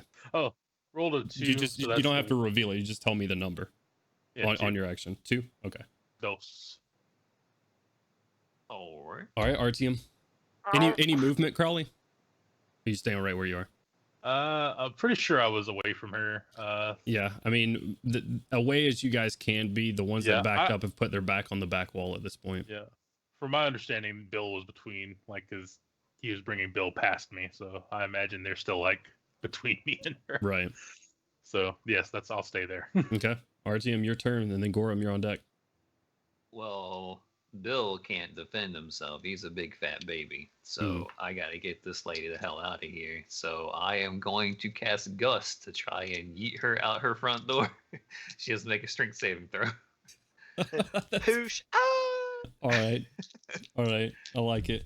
It's a 32. That's a 3. Hey! -1, so 2. She gets knocked back 5 feet. Is she prone? She chooses strength saving throw, be pushed back 5 feet. Okay. No. It's just like, hey, lady, you need to stay back. Don't come any closer. Does she have stairs up to her house? Did she fall down the stairs? No, Break her hip 'cause she's no. old? This is Oh. you could consider it a stair. It's like 6 inches off the ground, but that's it. Okay. You Gotcha. blow her through the. She closed the door. Roll a d20 for me. Our team. 15. You cast Gust on her, and the weak door, unable to keep her weight up, just out of the front door, knocking her prone. When she hits the ground, as her ankles sort of catch the door frame and her head rolls back, you just see gore across the ground. Oh my god. In the middle Oh my god. of you sort of saying this, she sits up. Oh, okay, she's fine. It does not look like she's fine. Oh no. Well, generally that would kill an old lady, so I'm like, oh, okay, I didn't kill her. She's still sick. Maybe we can help her. You guys see as she sits back up, these fungal protrusions out of either side of her mouth, from where her mouth is now just agape, and her lower jaw, from where her head has been rolled back, just sort of sitting and like sagging, just like not connected by connective tissue or bone, just sort of sitting there by skin and muscle. Okay. That's gonna be Bill's turn. I was pushing Bill back, so Bill will try to squeeze in fucking beep beep back into probably knocking all kinds of shit over because it's a big dumb dinosaur. It's fairly it's not, there's not a lot of stuff in there. I'm waiting for Crowley to put his headset back on. Because as you recall, Crowley was behind Bill. Crowley, as you sort of sit there behind Bill, Bill starts backing up into you, just big parasaur tail and ass all in your face, backing up closer to you. All right, Gorrim, it is your turn, sir. Gandalf and Melgrim, at this point, I want you to roll perception checks for me while Gorrim does his turn. I'm really good at doing that when shit's going on. What you doing, Gorrim? So I see her fucking zombie jaw spinning, swinging, looking kind of crazy. Right.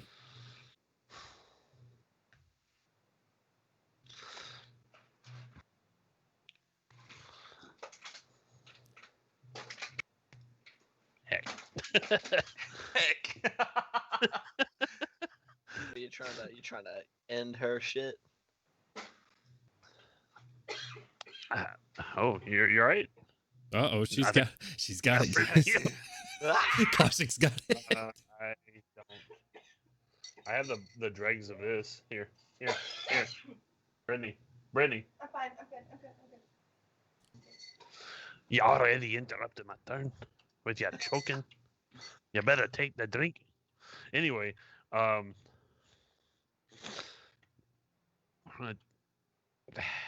don't want to bop her, but she looks like a zombie, right? It's not like traditional like zombie that you're seeing in front of you. You see what looks like flowering, like budding fungus coming out of the sides of her face that is just like roiling up, almost like an inversed crown hanging too low on her face, from where her head has split open when she hit the ground itself. Her eyes at this point are just completely pus filled and just draining down her cheeks. She's not looking too hot. She's seen better days. Gorham's gonna put her out of her misery, I think. Okay. I'm gonna bebop up to her, whatever Brittany normally says. Okay. It is bebop, yes. Oh, is she prone? She is currently prone. So I have advantage. You do have advantage. Thank God. Big I mean, smack. thank the ancestors, bruh. Does a 12 hit? 12 hits. Okay. Yeah, I rolled a 3, and then I rolled a 5. Oh boy. All right, 15 bludgeoning damage. Is she still alive? No, she is not. You smash her through. As she does, flung into the air around her, is a combination of.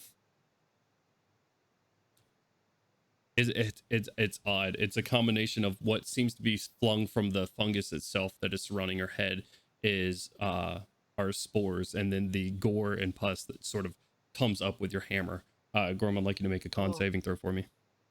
Oh no! I'm very dumb. Con isn't that's what you're. Wait, what? No, I mean I should have seen this coming. 24 I though. was like, what? 24. Okay.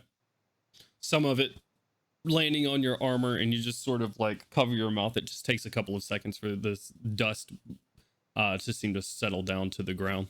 The beard filters all of it. Oh shit. It's a built-in mask, bro. Come on. It's like a HEPA filter of a beard. What are those perception checks, Melgrim and Ganowin? 7. 19. 19. All right. Ganowin, you're still the mask, my lord. Ganowin, you're sort of still working on a fire. Melgrim, you see. So at first, as you're kind of like rounding the corner, you see the old woman hit the ground, and you see her start to sit up, and your brother come out with the hammer and just thunk into her as this goes on. What you also see is coming out of the side, the like back door to your left from the other building, another old man sort of sitting there for a moment, like just looks like he's wondering and lost. And then his eyes meet yours. I would like you to roll initiative. Oh shit. All right. We're gonna have to. This is like the old folks' home. We're gonna have to kill all the old people. The senior slayers. That's the group name. That's what they call us. The Senior Slayers. The elderly annihilators. Can I get Senior Slayers put on a baseball cap, please? That's my team. 19. Is that the party name now? The Caretakers. Caretakers. I kind of like it. Liberty Bell's probably like eyeballing us like, Okay. Oh no. Milo, it is your turn, sir.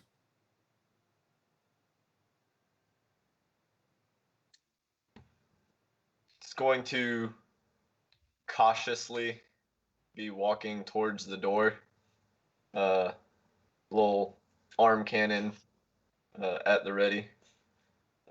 He's not moving quick, so that's probably going to be like the slowest double move ever. Okay, you're just moving out into the clearing. Yeah, just kind of like. Okay. Roll a perception check for me.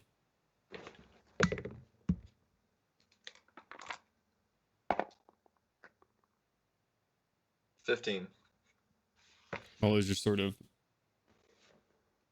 looking around here, you see in the building to your right, further away from your horses, you see what looks to be a child in a window. Off to your right. An odd expression on her face. That's what you get. All right. Any bonus actions for you? Yeah, my drone acts on my turn as well. Okay. So I'm gonna have it detach and buzz over to go investigate. Okay. Makes its way over there. And have my familiar kind of take up to the sky to let me know what all's going on in our area. Okay. So that's my turn. Melgrim, it is your turn. Oh boy. Melgrim. Oh no, we don't like this one a little bit. Alright, so all I see is this gentleman, this elderly gentleman that locked eyes with me. Well, I mean, that's not all you see. You also see Gorrim just took out the old woman. Brother, no! She's not even an elf. I mean, I'm really rather confused at this point, so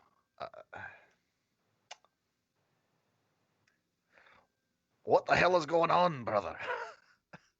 And just wait for a response, I guess. I don't know. Can I respond or no? So you can respond on your turn. Shit. Yeah. what are you doing with your action? It's not. I mean, that's a free action to yell that out. Yeah. So I'm gonna. I don't know. Yeah, I guess we're gonna just. Oh my god. Bruh, why'd you? No. Yeah, I'm just gonna. How far is this little dude away from me? It's about 30 feet. Oh, okay. Mogar said, Yeah, we're I exterminating the people from this town. I haven't been provoked, so I'm just gonna stay where I'm at and hold my action, I guess.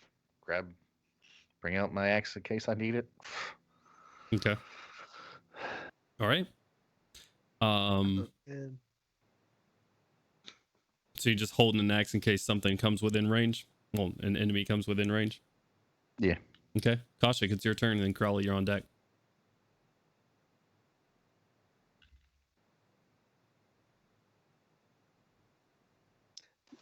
I guess I'm gonna. What happened? Oh, I guess I'm gonna walk towards the door. Yeah, I guess I'm just gonna walk towards the door. Step out of the house. Look Okay. around, see what's going on. Yeah, you step into the clearing. You see Milo just sort of carefully walking around with his arm blaster out, sending his drone off into the near the house to his right.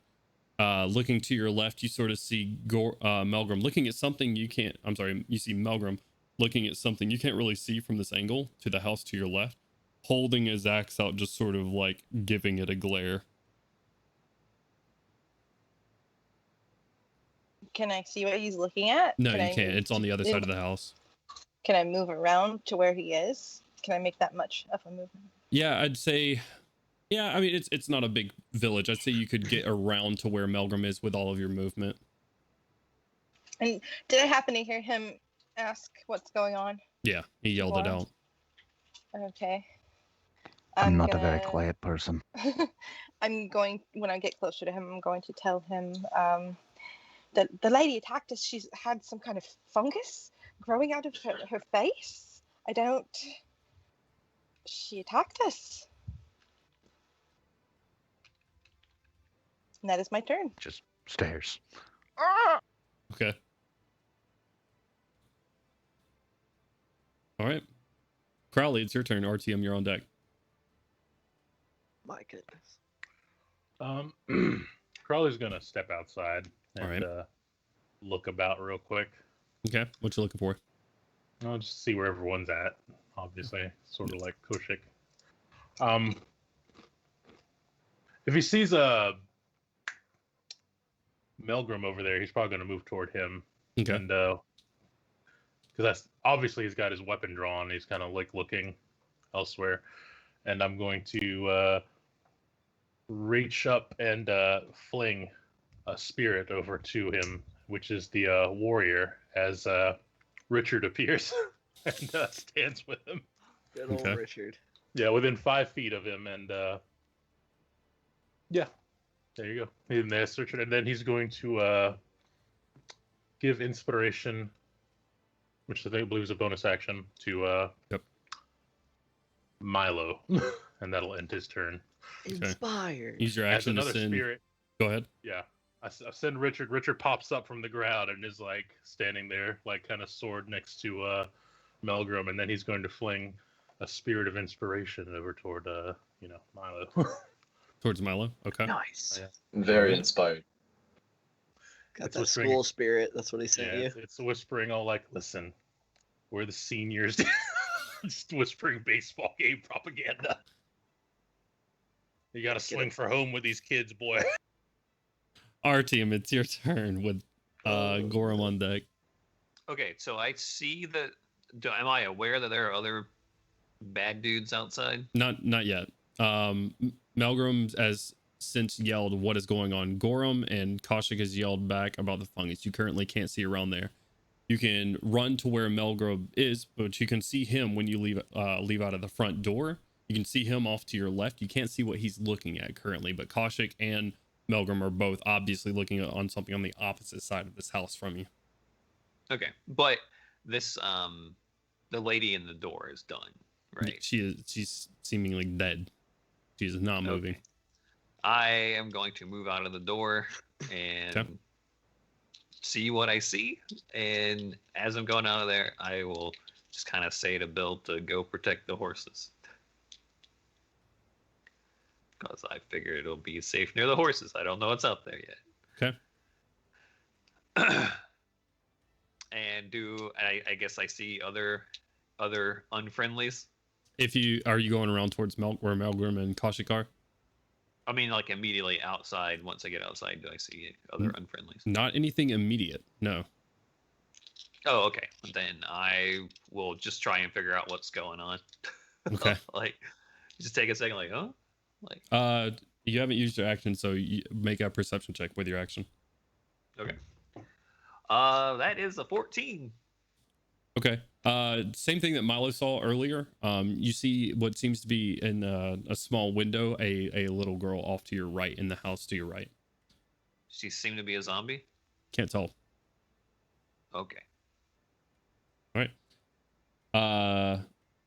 Bill will use his turn to follow your instructions and leaves out and heads towards the horses where Gandolin is. And with his movement, he can make it up to you, Gandolin. He sort of just walks over there, stands there, looks at Gandalf and goes, that's it. You. Go Gandalf, roll initiative. I rolled a 7 on my perception, so I assume I still wasn't aware. All right, roll initiative. At this point, there's yelling going on, and Kaushik has yelled, "What's going on?" That's my bad on the oversight. That is an 18. Okay, you'll be going right after Crowley. Did you roll a 16? Right, 17. I rolled an 18. 18, so you'd be going right before Crowley. Okay. Gorrim, it is your turn. So I'm gonna look around a bit and I'm gonna yell, keep your distance, lads. Don't breathe in the cloud when they die. I have no idea actually how close I am to the building.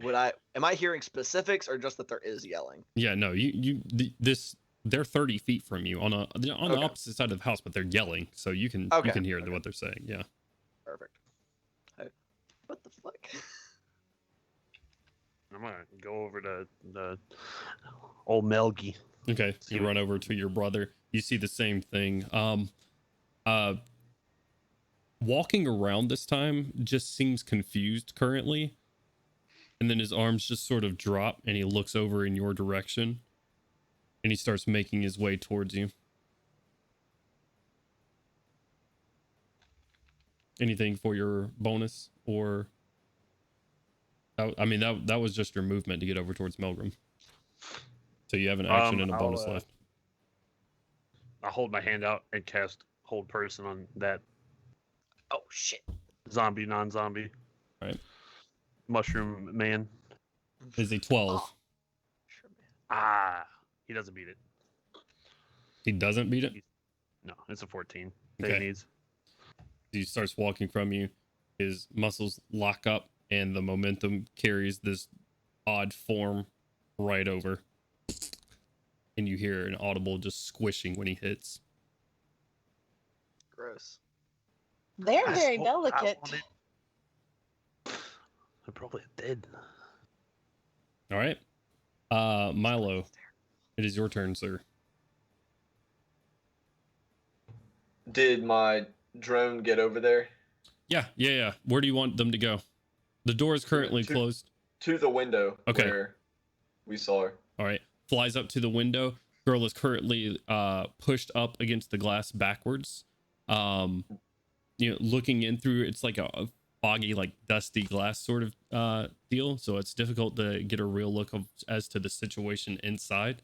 But she kind of turns back towards your drone and just cloudy eyes looking at the drone and then looks back.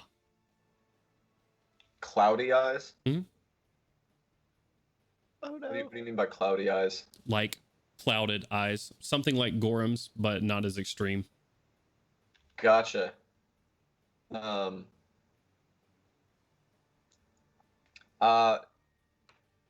Archim's next to Milo, correct? Right, sort of out in the Like- middle of this field, Like, this clearing. Drone says girl has weird eyes. just to communicate that information. And I'm going to start moving towards the, how far away is the window? No more than 30 feet from you. So I'm going to move up to the window. Okay. And you said it was kind of dim inside? Yeah. Bonus action to have the drone use its little gun thingy on the window and break Alright. it. Yeah, roll damage for me. 6 damage. Makes a hole in the top of it. You hear an audible scream from the inside. And I'm going to cast dancing lights and have the orbs move into the room so we have clear lighting in there. Okay. So Orbs float through sort of into the room. You don't see anything immediately in this room. You're just sort of dancing lights, peering in through the window. The scream you can assume came from the girl as she's right by that glass. But you don't see anything directly in the room currently. she's by the glass. I thought she had moved to the opposite side of the She room. has her back pressed up against to the glass. Oh, so she had her back to us. Correct. When your drone landed on the glass, she looks, and that's when your drone gets a view of her eyes, and she looks back. Okay. Milo just attacked a poor blind girl. What are doors? I will say, Are you okay? You just hear like sniffling from inside. I- Go ahead. I don't see anything else with the improved lighting. No, not in the room. Okay. Well, that's all of my various and sundry actions, unless my Kestrel has something to report. Nothing so far. It would say, it would report back to you that Kaushik, Melgrim, and Gorrim have another figure over there with them. That's about it. There's nothing else Gotcha. approaching. All right. That's going to bring us around to Melgrim. What would you like to do, sir? All right. So this fungal figure is still walking. Wasn't dispatched, right? I just need to make sure that I'm not misunderstanding that. It just went face down and made a odd, like a sickly squishing sound when it did. Your brother held it, its muscles locked up, and it fell face forward, and you just hear a sound when it does. Okay.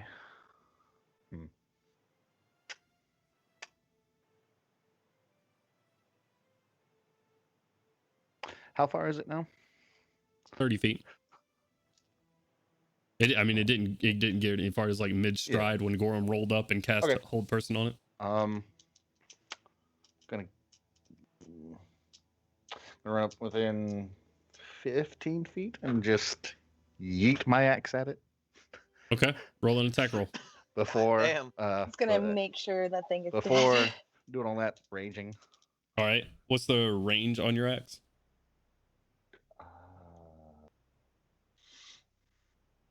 Does it have a range? Uh-oh. Is this your bit like your main axe? Yeah. Oh Yes. shit.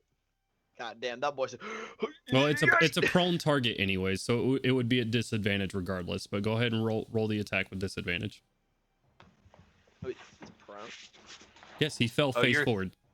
You're Oh. throwing your main axe? Yes. Oh, okay. All right. Big yeet.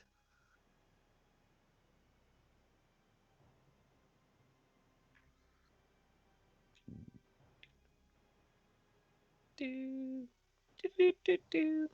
24. Say again. At 24. At 'cause the disadvantage. first roll was a natural God. 20. Damn. Let's go. What was your Yes. second roll? 18 Okay. plus 8. All right. Yeah, you hurl your axe. The math. Go ahead and roll damage for me.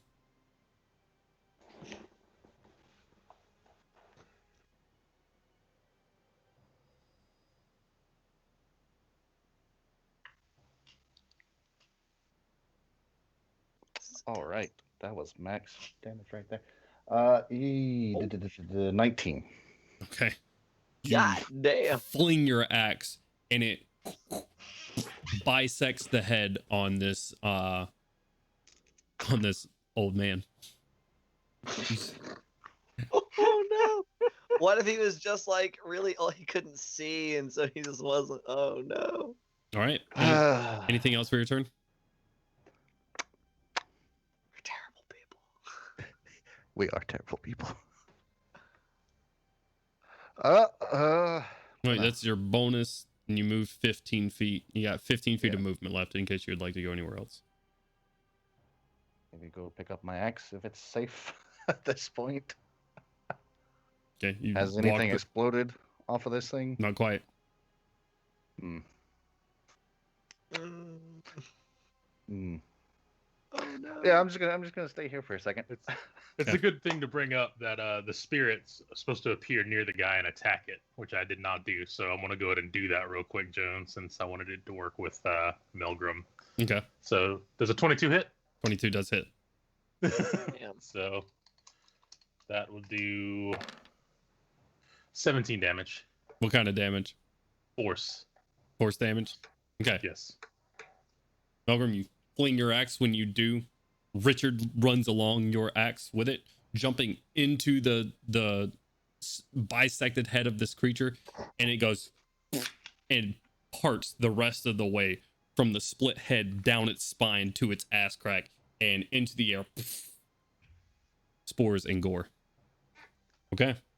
Richard gives you that smirk before disappearing again. Fucking Richard.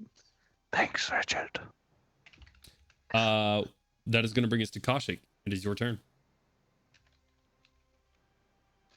So assuming I see the spores Yep. and the gores exploding into the air, I am going to back up, Okay. get as far away from it as I can. And I don't know, I'm just going to look around and see if anybody else is coming out of any houses. Do I see anybody else? Make a perception check. Okay. I rolled a 17. Okay. Other than seeing what Milo and Artyom have seen of what's going on, you see Milo around in the near this broken window now, sending in lights further into the room. You look around and you don't see anything else currently. All right. Well, that's good, I guess. Okay, that's my turn. Okay. Yeah. My goodness. It's going to bring us to Gandolin's turn. Yay! Okay. So I've heard yelling specifically to like what's going on, spore nonsense, and keep your distance from them. Correct. Did I also hear glass shattering? Yeah. Okay. Is that all in the same like general direction? Like from where? Yeah, the relative shouting to is me, coming anyway. from the front of the house, the glass further into the clearing. Yeah. Okay. So seeing as I was told like keep your distance from whatever is fucking with us, I'm gonna unsling my bow as I kind of move on down in that direction to get a look see of what's going on, which I assume I come around the corner and 2 corpses and my friends. Well, yeah. I mean, you're further back from the horse. You see the scenario currently with Melgrom and Richard and okay. everything. Gotcha. I mean, that's That was direct line of sight. right. And you Okay. move further into the clearing. Currently, you see Milo and you see Artyom and Kaushik sort of in the middle of this clearing, just looking around for anything. You see something splattered across the door from the house you slept in last night, and Milo just casting a spell into a house with shattered glass currently. I guess with however much, if I get as close as I can with my movement as possible to the window, with an arrow like knocked, I guess, because I don't know why he's doing it, and looking in, just kind of, is there something aggressive in this house? Just like starting to peer in. Sort of holding your arrow ready to go. Currently, you sort of peer in, and immediately to your left, there is a sobbing girl with currently a bleeding arm. Oh gosh. As she's sort of just standing there pressed up against the glass. Eyes just sort of shielded and shaking. But you don't see anything else in this room currently. All right. How much of my movement have I used? To get there, cost me all 45? Oh yeah, because it's 30 feet to get to the center of the clearing. I would say it's probably another 30 to get to the house. I didn't shoot at anything, so I didn't use my dash to get all the way over there. All right. Just gonna hold your action, or are you just gonna? Are you sending a key point? Can't talk. A key point to dash, or are you just? No, I was just your using my action to dash. Okay. If you said 30 feet to get there, I'm gonna step through the window before I end my turn. Okay. Like all the way into the building. All right. You step into the window. You're stepping onto a bed currently where she is propped up. You step further, and as soon as you swing the door frame, getting line of sight further and deeper into the house, you see a large figure like in the doorway, lumbering towards the doorway, the door frame. Oh shit. And that is going to bring us to Crowley. Your turn.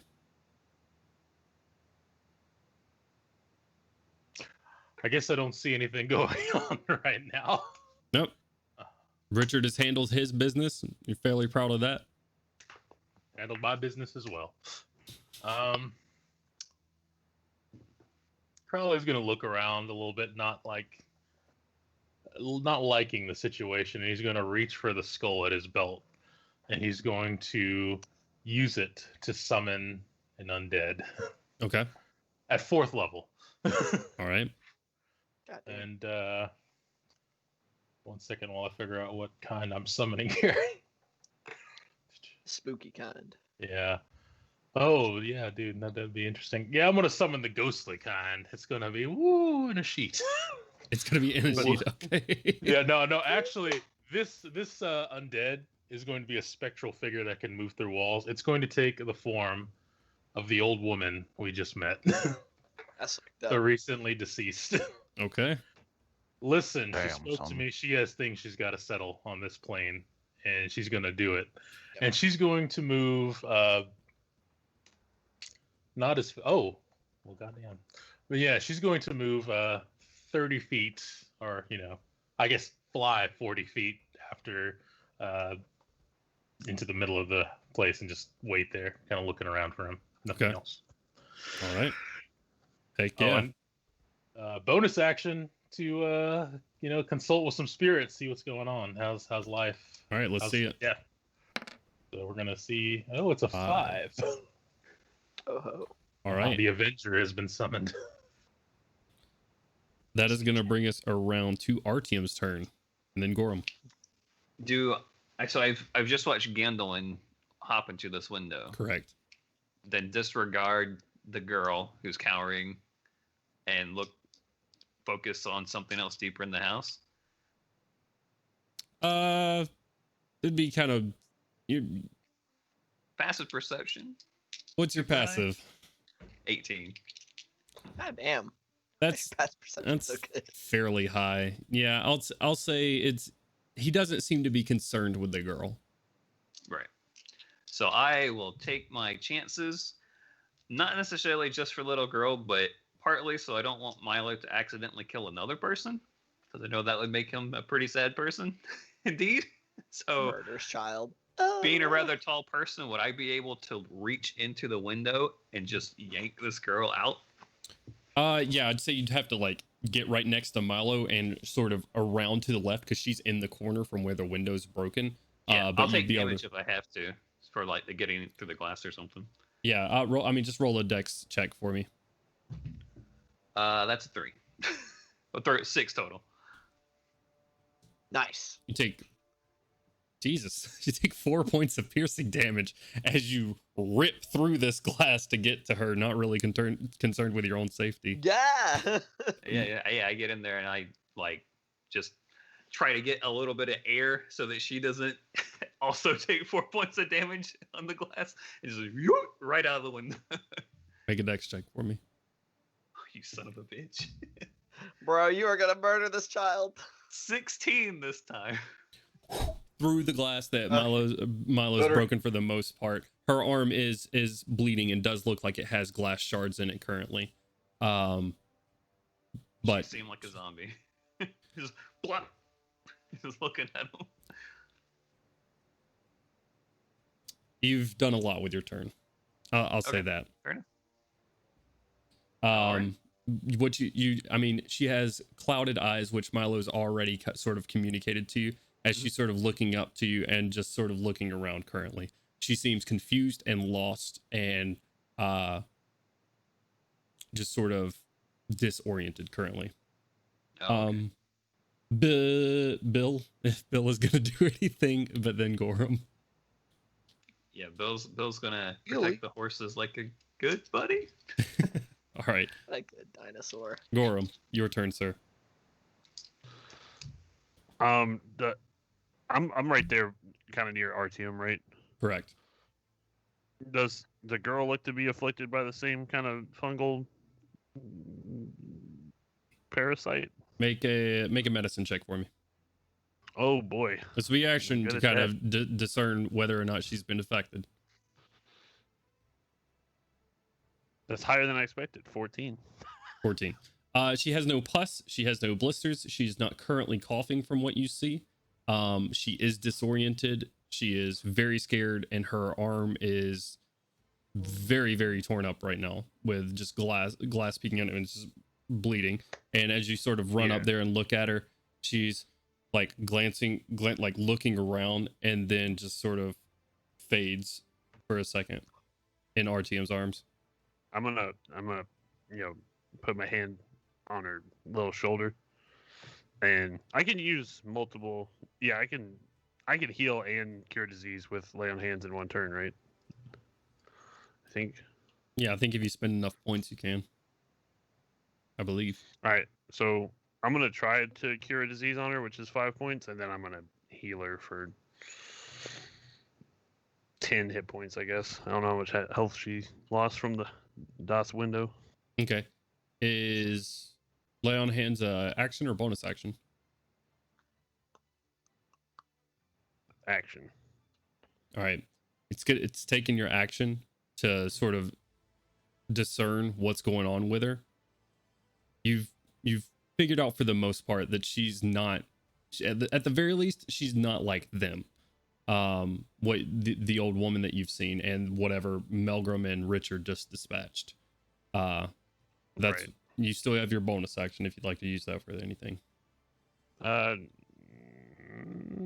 I have anything? I can one moment. Okay.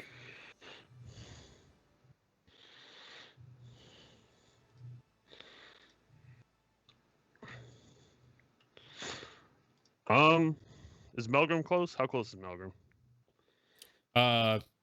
Melgrim is by his axe, so if you ran up to the girl, he's 30 feet behind you.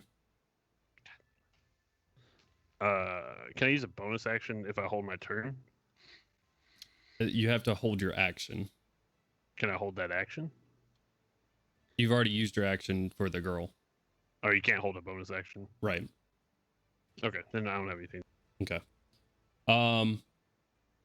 It's gonna bring us to his turn.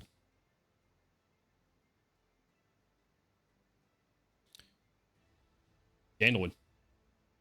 Oh. You see lumbering through this building as he shoulders his way in a bit too wide for the doorway, shoves another shoulder. What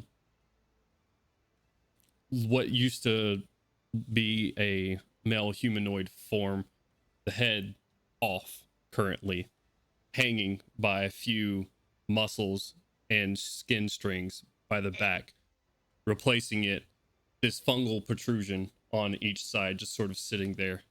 And it sits there, and with an abnormal quickness, It is into you in an instant. Oh shit. Okay. Shit. I rolled a natural one on the second one, but on the first one, it's a 22 to hit. That hits. All right. With 2 large punches. 1, 2. The first one just hitting the side of the house, leaving this massive dent on the side. Second one, as you dodge that one, the second one comes through, hitting you for 12 points of bludgeoning damage. Shit. As it slams into the side of your head, and I'd like you to make a Constitution saving throw. Oh. All right.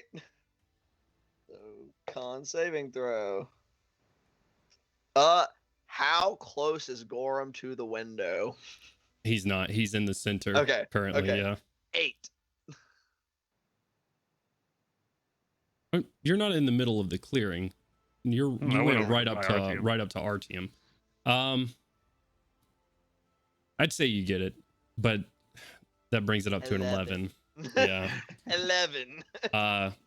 You are stunned. Oh shit.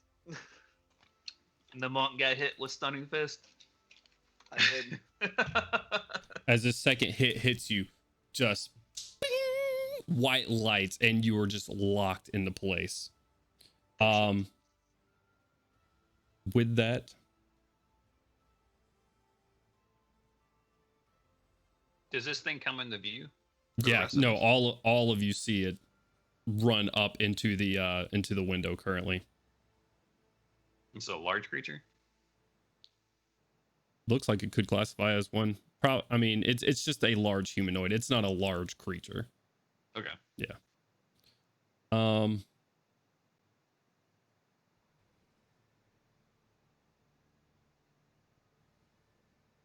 gonna roll an intelligence check for it real quick.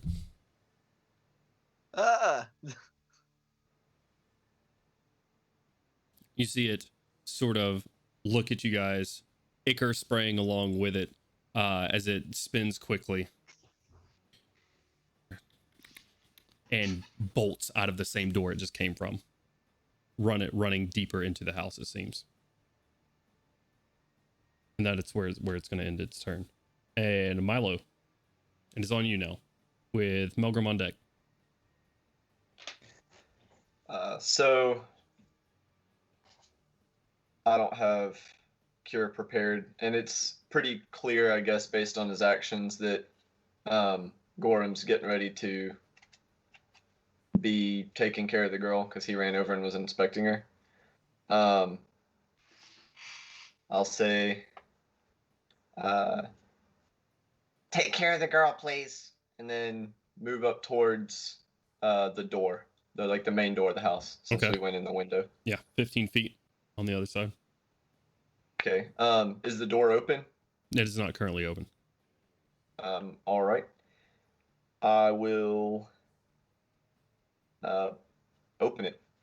I don't know how much movement that takes or whatever. All right. Yeah, no, you open the door. It is not locked at this. You walk into the house, though, sort of looking around for this. You currently don't see anything. Alrighty. What do I see? Fairly simple home, just like the one you left not too long ago. Some of the things in here are strewn about, like a random table's flipped over here and there, and then you see one large just gore splatter sort of in the middle of the room. Just gore or ichor? Combination of both. And this is not the same room as that we saw through the window, right? No. You're in like a main living area. Do I hear anything? Because you said that guy was... Make a perception check for me.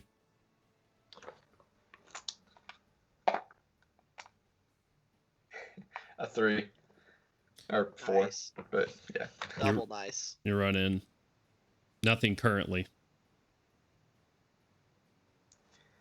Alright, and I guess I'll move up to the next door if I can. All right. You walk up into the next room, and right there beside you, sort of crouched around the wall to your right, you see this creature sitting there. All right. Bonus action to bring up my shield. Okay. Not my shield, but like my little temp HP barrier thing. Okay. And that's all I got, I think. All right. That's going to bring us to Melgrim's turn and then Koshik. Oh, and Alright. Found him. Ah, there we go. All right, I'm gonna. Shit, I didn't move up last time, did I? I'm gonna pick up Max Okay. and run towards where all the action appears to be happening currently. All right. You're about 30 feet away from the middle of the clearing where currently, I think it's just Koshik in the clearing right now. Everybody else is another 30 feet towards the house.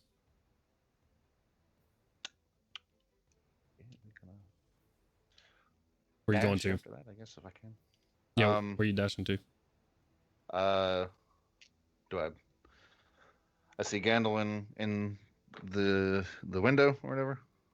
Yeah, you see Gandalf like sitting there holding his head in the window. You see Artyom holding what looks to be maybe a 9 or 10-year-old girl, and Gorrim sitting there like getting ready to take care of her. What was that noise? Is Gorrim taking yeah. care of it?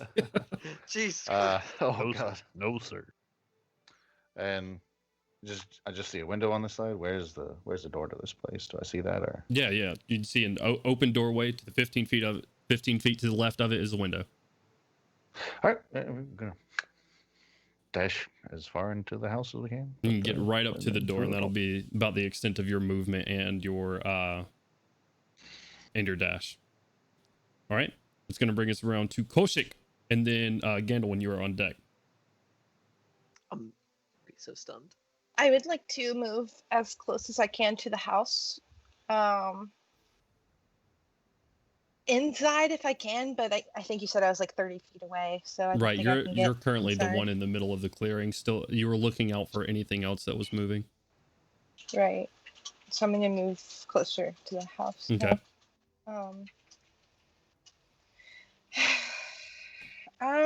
I guess that's all you can really do. Do I hear like Milo say that he found the guy or anything, or am I? Yep, Milo goes, Okay. found them. Okay, so yeah, I can't really move any further than that. I can't go in right now, so that's I guess gonna be it for me for now.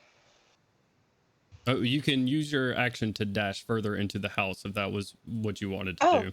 Yeah, I want to go in. Okay, use your movement to get up to it and use your action to sort of get around Melgrim and get inside. You see currently this thing is sort of like crouched down, hiding behind a wall like he's listening, and Milo going around real quick, just like in reaction to seeing him.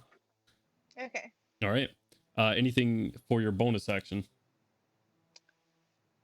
I don't think I have anything, so Okay. no. Gandalf, you're stunned. I am stunned.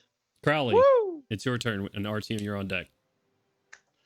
I'm going to move the ghost of the old woman toward the house that everyone seems to be going into. Okay. And since she's incorporeal, she can just go through walls and everything and get as quick to the target as she can with a 40-foot fly speed. If she let me know if she can get on top of that thing or not, I don't know. She did move 40 feet into the clearing, so she's 40 feet away from the house. Even if you were to send her in through the window, she would still have enough movement. I'll double. Yeah. You're gonna double move and get up to them. Yeah. Okay. You send her in through the window, and after not seeing them there, going through the doorway to the rest of the house where you see Milo and Koshik currently getting ready to take on this figure. You just park her right by them. I'll park her like behind it. If actually, you know what? It'll see the creature, and then it'll like pull back through the wall, and then hold there. Okay. And that'll end my turn. All right. Artyom, and then Gorrim. You're muted. The boy said, "Oh." Whoops. Sorry. What are these houses made out of, and how sturdy do they seem? They're decently sturdy and they are made of wood. They are like log cabins. Okay, I won't do that. I was like, yeah. Okay.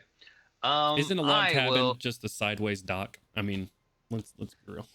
Whoa, hold on a minute. You can kill old people and set things on fire at the same time. Hell yeah. It's a holiday for Milo. Welcome to Milo's Play Place. I will use a 3rd level spell to cast Conjure Animals, and we'll do the same thing I did last time, summoning up 2 giant toads. Okay. The first one I will be next to the door. Okay. The other one will be next to me. Okay. And you said this small girl was kind of like going in and out, or did she faint or something? She went out. There's no in and out anymore. Yeah, she went out. Okay.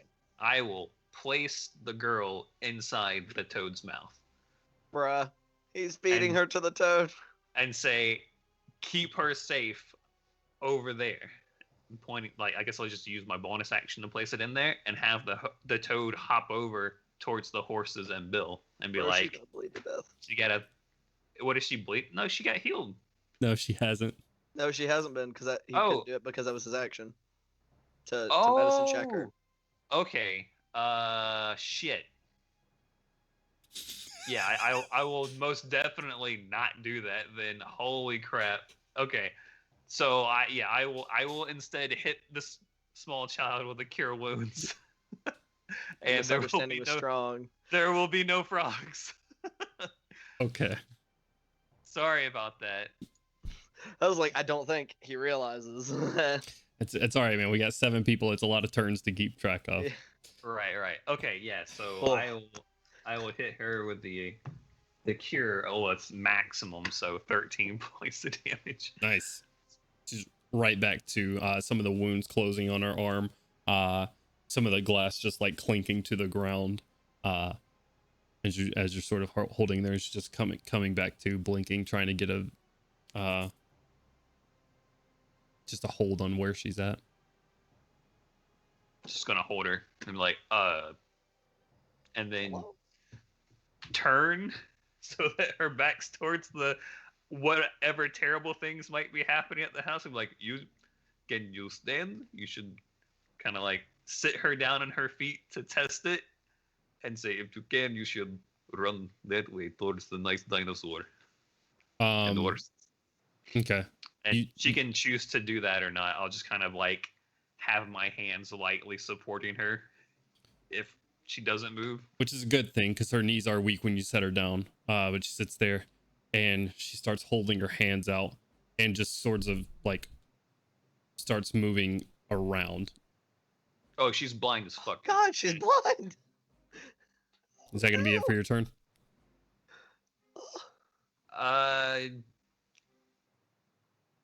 Could I do anything else on my turn? You've used your action. You haven't moved yet. If you'd like to move somewhere. Yeah, I can't really pick her back up and be like, oh, she's blind, and then just like move with her away from danger. So I will stick here for now. I would say you can use your movement. It would be have to kind of like guide her somewhere if you were guiding her somewhere. Get away from Milo. We know how he feels about blind people. I will get her a goodly 15 feet away from the shitstorm. Sure. She flinches whenever you grab her, and then just sort of like shuffles along, just sort of like sniffling the entire way. All right, that's gonna bring us around to Gorrim. Spell prepared in your hand, ready to heal her, and then our team does it, and she just walks away.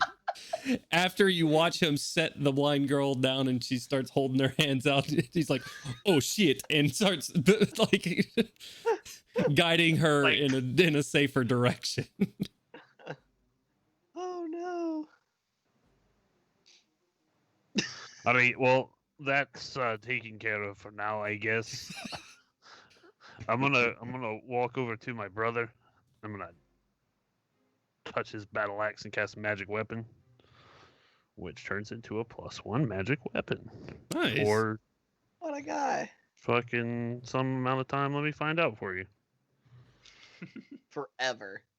Up to 1 hour, and it's concentration. So Nice. All right. Go get him, brother. And how far away was Gorrim? That's me. How far away was Melgrim from me? I mean, you were right there at the beginning of the house. It'd maybe take you 20, 25 feet to get in there to Melgrim, who's right up against this thing. Okay, so that'd be all my movement. I'll Right. just stay in there with my brother. Okay, using your If action something to arrests us. bless his axe with the spirits of the ancestors. Well, that's a bonus action. Oh, okay. I Oh, might shit. be thinking about. Yeah, that's a bonus action. So Sick. I'm just gonna hold my actual action, and if that thing rushes us, I'm gonna give it the bonk of the ancestors. Okay. Ah, You're just holding your turn in case it moves. Okay. Go ahead and roll an Is it right attack in front of because it us? moves. Yes, it's right in front of Oh, you. okay. I'm dumb. Oh well, yeah. If it's right in front of us, I'll attack it twice. Fuck it. Yeah, go for it. for smack. Right. That's not okay. Does a 18 hit? 18 hits. I have advantage from Melgrim, right? Yep. Nice. Actually, Melgrim, you spent your turn running and dashing last time, right? So your rage is gone. It is currently. So No advantage, unfortunately. Does a 15 hit? 15 does hit. Okay, cool. Oh, so that's a 15 bludgeoning damage, and I'm gonna smite. You know how we do. Nice, nice. Big paladin energy. Ooh, that's not good. That's just a 4. So 4 radiant damage. All right, 19 total. Nice. And I'll attack again. Okay. And 24. Hey. 24 absolutely hits. I thought you were gonna say. Needle smite. All right, reroll that 1d6 because I'm cool like that, and it, bruh. So 12 bludgeoning damage. Okay. Let me check my spells real quick. Just make sure. So Smooth Okay. asshole. yeah. I will smite again. Okay. Gone. Beast. 16 radiant damage, brother. Holy shit. God damn, boy. That Oof. was. Have you seen The Feast or Famine? Oof. This is right here. the door It is rough. You walk around. Go ahead. I rerolled a d6 that landed on a 1, and it landed on a 2. That's better. It's double. Hey? Yeah? It's Double almost like you damage. crit. All right. Gorrim, you spend your turn hitting your brother with a drive-by magical weapon, then taking your own hammer and slamming down on top of it twice, hearing this sickering. And as you do, I would like you to make me 2 con saves as pus goes just out at you Ugh. as you hit this. All right, the first one's a 24. Okay. The second one's a 12. Okay. All right. It is his turn now. And he did not like what just happened to him. That hurt, Richard. That really hurt. All right. He's gonna stand up and sort of back to the kitchen, looking at everything. And you guys hear the ones that are right there in front of it, Melgrim, Koshik, and Gorrim. You hear sort of inside of this creature. It was backing away from us. It's gonna explode. No, it's just standing up, sort of like in a defensive stance. It's not moving out of your, yeah. And he goes, and you see the bottom of it's where the previous owner's head was sort of open, and this fungus raises up as toxic fumes pour into the room with everyone. I would like all 3 of you to make con saves for me, please. You hit the shit. All three of who? Is that a poison? Melgrim, Gorrim, and Koshik. Yes, it is a poison. I believe I was at the doorway. 20. Yet, right? 16. You could make it all the way to the creature, right? Or did you not? No, not yet. Oh, I'm sorry. It's Gorrim, Milo, and Koshik. I'm sorry. still- Wrong person. Sorry. Gorrim, Milo, and Koshik. 16. 22. Very nice. Sorry, Cody. It's fine. 22, 16, and 20 for me. 20. Nice. Nice. Don't forget your +3s, lads. Well saved. 23 for me. Very nice. Yeah. Oh, here, let me just do I got electronic. advantage on checks against poison. Thank God. 'Cause I rolled a 3. If we get if we could just skip ahead a few levels right in the middle of this combat, I can be immune to poisons and diseases. All right, D&D Beyond is really irking me right now because I can't get to any of my things. That's not Bro, good. imagine being an official D&D website and not having Smite as a thing. Wait, what? Uh-huh. Huh? Well, that's just one of those classes that they added later. It's not a big deal. Yeah, Right. Paladin was introduced like a few books later, right? That They was just got Tasha's, put right? in Tasha's, yeah. Everybody rolled above a 16, correct? 16 on the nose. Then you take half of 32 points of poison damage. Holy shit. That's 16, right? I can't do math. Oh no. Yep. 16 poison damage. All right. I guess it This is eats through the shield, and I take 10. for temporary HP. You had you have 11 temporary HP. Oh, I'm sorry. No. I have 6 temporary HP. Oh, I thought you rolled a 15. No, I rolled a 16 total. Oh, okay. Yeah. Exactly. Holy balls. Did 16 save or no? 16 just saves. Okay. I don't like this thing at all. Oh wait, so do none of us take any damage, or all of us take? You take half. 30? Everyone takes Okay, half just damage. making sure. Yep. Just making sure. Okay. So my shield is gone, and I take 10. Got it. Okay. Gosh darn. And sort of looks around right now. It's gonna try to crash out the back. All three of you get AOPs.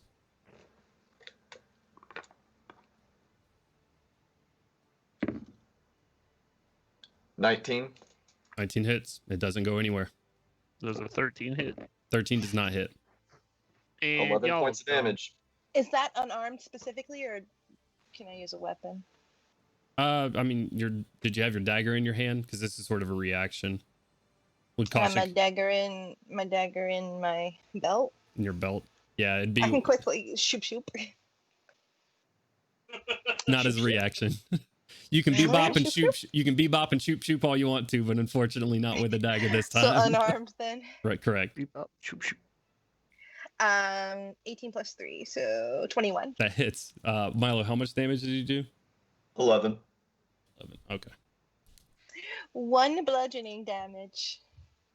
All right. I just gave him a little pop on the back of the head. Milo, decide this thing's fate. Yeah, it went to turn and run, and as it did like a rapid snapping into a fighting stance and just like forward jabs right through its chest.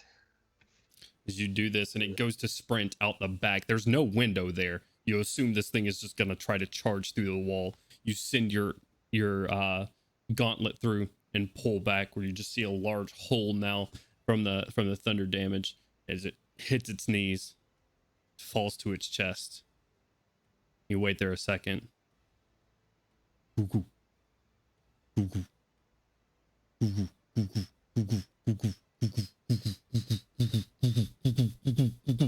And it explodes. Everybody rolled dex saves. I tried to give you a fucking chance. I knew it. I was sitting here like someone's gonna say they run eventually, right? Oh, are they still in initiative? No, poor guy. You said a dex save, is that correct? Correct. 20 flat. 9. Okay. My goodness. Do we get advantage on this or no? Nope. 17. Okay. Malo and Kaushik, you're good. Gorrim, you are under the poison condition. Ooh. I don't think No. he is. What? I don't think he's Okay. immune, unless the paladin is immune to poison. I'm immune to disease. All right. As you guys sort of sit here, gather your thoughts about what is going on, the rest of you catching up, Artyom with this, trying to lead this girl away. You hearing two large, like, pulsing sounds. You hear it even like as bassy as it was from inside of the house. You guys sit there for a second. Nothing else has happened, and sort of looking around the village. No other sounds currently, and it is very quiet, eerily quiet. That's where we're going to end tonight's session. God, fuck it. Oh. Alrighty. Oh. Thank you so much, everybody, for tuning in. We really appreciate it. We did go over again. I got a bad habit of that. I'm sorry, guys. I will do better of keeping to 6 o'clock. But thank you again, everybody, so much for tuning in. We will see you on Monday with our Ghost of Saltmarsh campaign.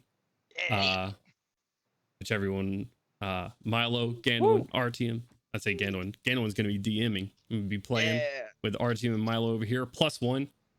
As we do nothing but ghost and pirate stuff, because that's what Ghost of Saltmarsh is. I've been assured by the DM. Also, Oh, yeah. swamp stuff as well. Swamp stuff as well. No, ghost Marsh and stuff, pirates. you There's dummy. nothing else. Anyways, catch us on Monday for that, and then catch us on Wednesday for Tavern Talks. Finally.